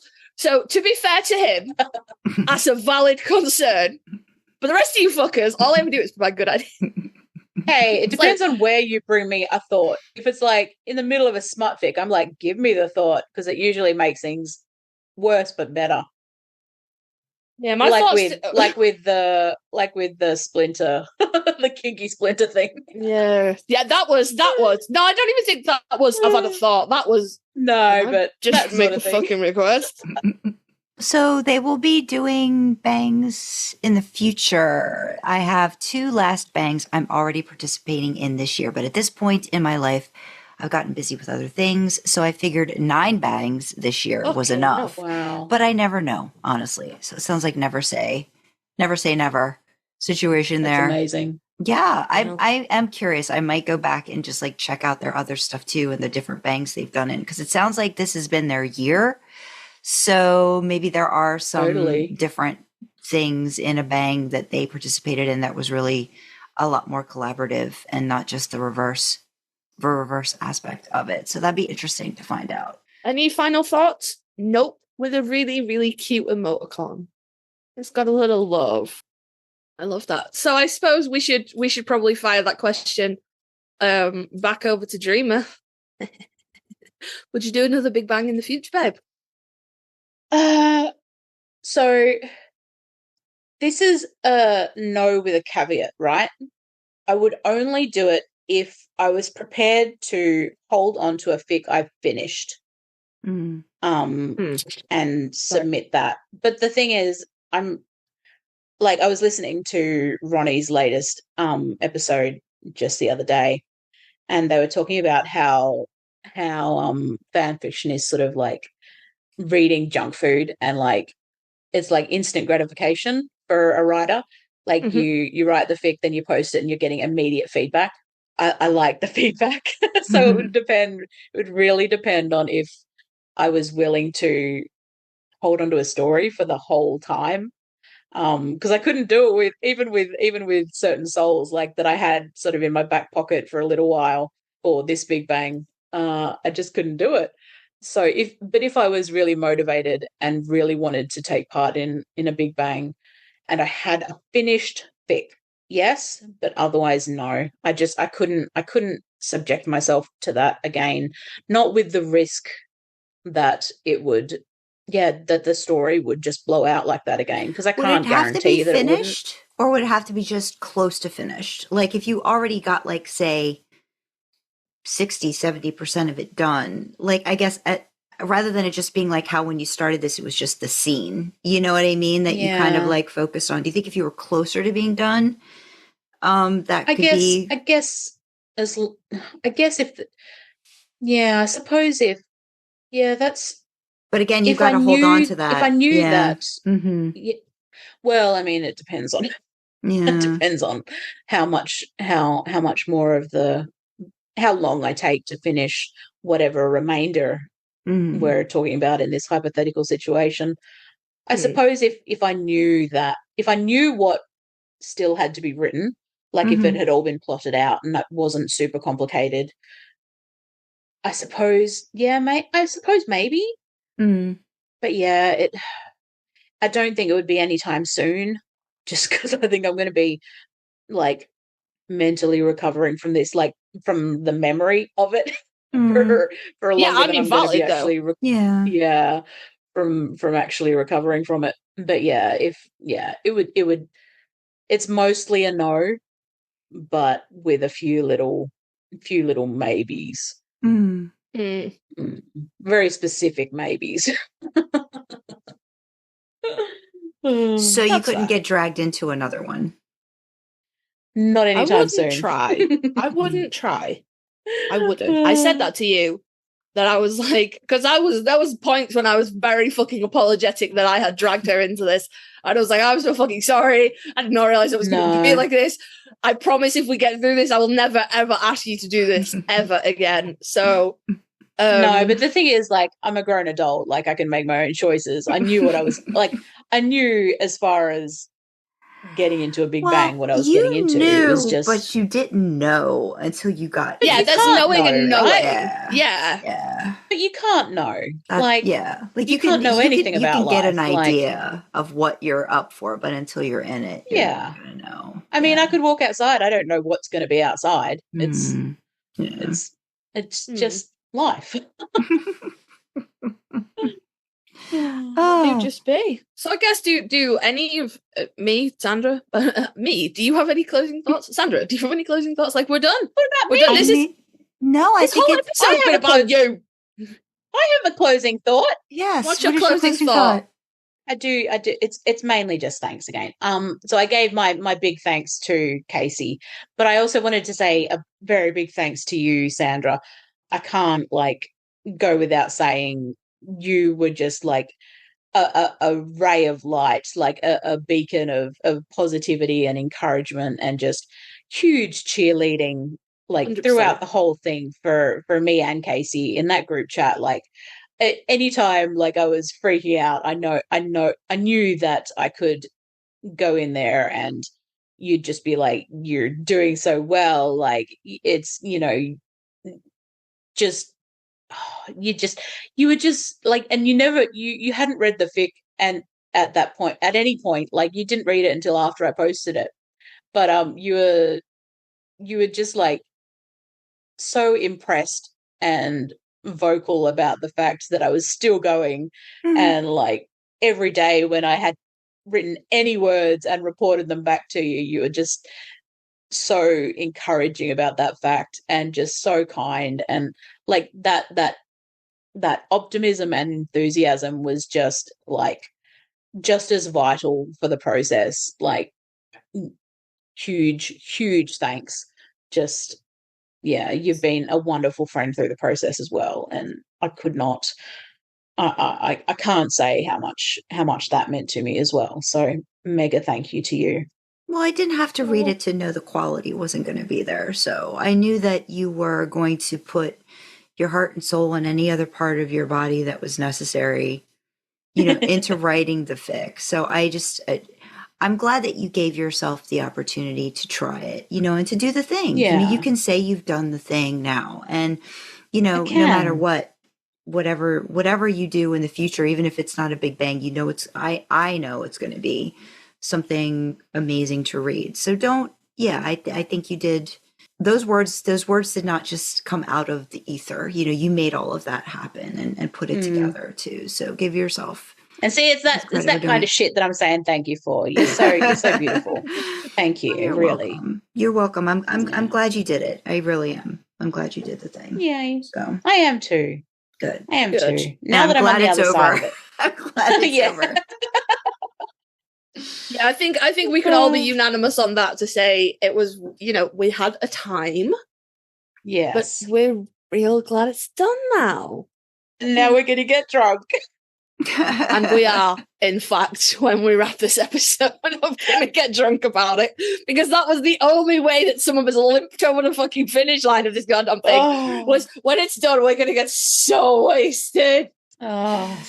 I don't think I'm going to get as wasted as you guys are, because it's only like noon here. So I've got like some wine coolers and stuff, but I probably still have to be somewhat of a. No, you don't. What do you need to functioning? do? What do you need to do today? There's always the just in cases of life. So just as I would say, it's not like it's 5:30 or 6 o'clock. But yes, I have beverages. My cat's going to be on guard. Like, my cat's taken over the household. Yeah, this is the perks of marrying a person who is a teetotaler. There you go. But I think we're gonna do one more little bonus shout out thing that we're gonna do in another little mini episode, probably, that'll come out not anytime soon, but maybe in the beginning of the year. So we're gonna, it's gonna be a month or so later, but this is gonna be still Dreamer, Kasey, and I, with some participant responses similar to what we just did. So maybe just starting the drunkenness process. We don't know. But yeah, I don't know. Going downstairs to get a glass. I feel like we've kind of just, I don't know, we've really talked about all three of our experiences with it. So I'm glad that we were able to kind of do this thing together, talk about the ins and outs, experience it, go through the motions, and, come out the other side of it. And I think three good fics, three good fics. Three awesome part fics. Part of the challenge, and that hopefully other people, in the future, knowing how these things have gone on. And I mean, people getting to experience and go back and find them, I think it's a nice little legacy, I think, to have there. So that's good. It's great. And it's like so many things in life, it is better when you do it with friends. So, oh yes. It's couldn't be done without friends in my case. For all of the stress and for all of the, I've had to take out 10,000 fucking words. What the fuck? For all of that, I have my buddies with me. I had my besties with me, and that was, that was awesome. And obviously, I need to say thank you to Jen. That's JLD71 on AO3. My just powerhouse of a beta who never lets me down, who is always there for me. Even though she had to take a small break for going to a con, she still came through. 90K, 130K, like, it just doesn't seem to make a difference to her. She's always got my back when it comes to betaing. So thank you so much, Jen. I'll see you with the next fic, I suppose. even when she's taking part in a Big Bang, she's always got me. And my endless thanks go to her for battling my commas and just random nonsense that I screw up. So thank you so much. One final shout out to everyone who cheered me on and helped me from the Idling in the Impala Discord, Wincest Big Bang Discord, Wincest Book Club Discord. Love you all. And also big thanks to Bluefire986 who modded the event just for running the whole Big Bang and making sure we all kept our shit together. Yeah. Love you all. I was thank you so much. Bluefire. Thank you to everyone that was in the trenches with us, everyone in our Discord, who in the Wincest Book Club Discord. And congratulations to everyone else who posted fics and posted art. I'm just so stoked for you all. And I hope you're all getting, comments and love and just, you did amazingly. And we're proud to have been part of this year's Big Bang with you. Part of the journey with y'all. Thank you for welcoming us and joining us and all that good stuff. And I think that'll about do it, guys. Yeah. Here's the outro. So we're going to wrap up this episode. Thank you so much for listening and let us know what you thought. Email Kasey and Sandra at idlingintheimpala@gmail.com. Comment on Spotify in the Q&A section or leave a YouTube comment. Join the Discord and chat with us and fellow idlers in real time. Or check out the merch store, which is another fun way to show your support. You can find details for everything on the website at idlingintheimpala.com. Want to fuel our supernatural road trip? Consider joining us on Ko-fi for as little as $1 a month. We have perks to go along with different membership tiers and would love to have you along for the ride. Don't forget, you can always show your support for us for free by liking, commenting, subscribing on YouTube and following, rating, sharing on audio platforms. Engagement like that really helps us with the algorithms. All hail their benevolence. As always, we have the causes we support in the description. So you have LGBTQ plus talking charities from me, mental health charities from Sandra, and the main causes that we continue to be championing, highlighting, spotlighting, any other adjective that means drawing attention to, World Central Kitchen and Doctors Without Borders. Both of these charities are on the ground working in the Ukraine to help those still affected by Russia's unlawful invasion of the Ukraine, and in Gaza, which is in the crossfire of the war between Israel and Hamas. This is not political. It does not matter which side of these issues you stand on. We are coming from a purely humanitarian view here. There are people in the Ukraine and Gaza that are trapped, cut off from basic human rights like food, water, and shelter, and they are dying. They didn't ask for war, and we want to help the people risking their lives to help them. If you cannot or do not want to donate financially, that is absolutely fine. Just sharing links around social media helps massively to keep these issues in the public eye and get people in need all the help that we can. So with that, we will say thank you for joining us in the back seat, and we will see you next time, guys. Bye-bye. Bye. Bye.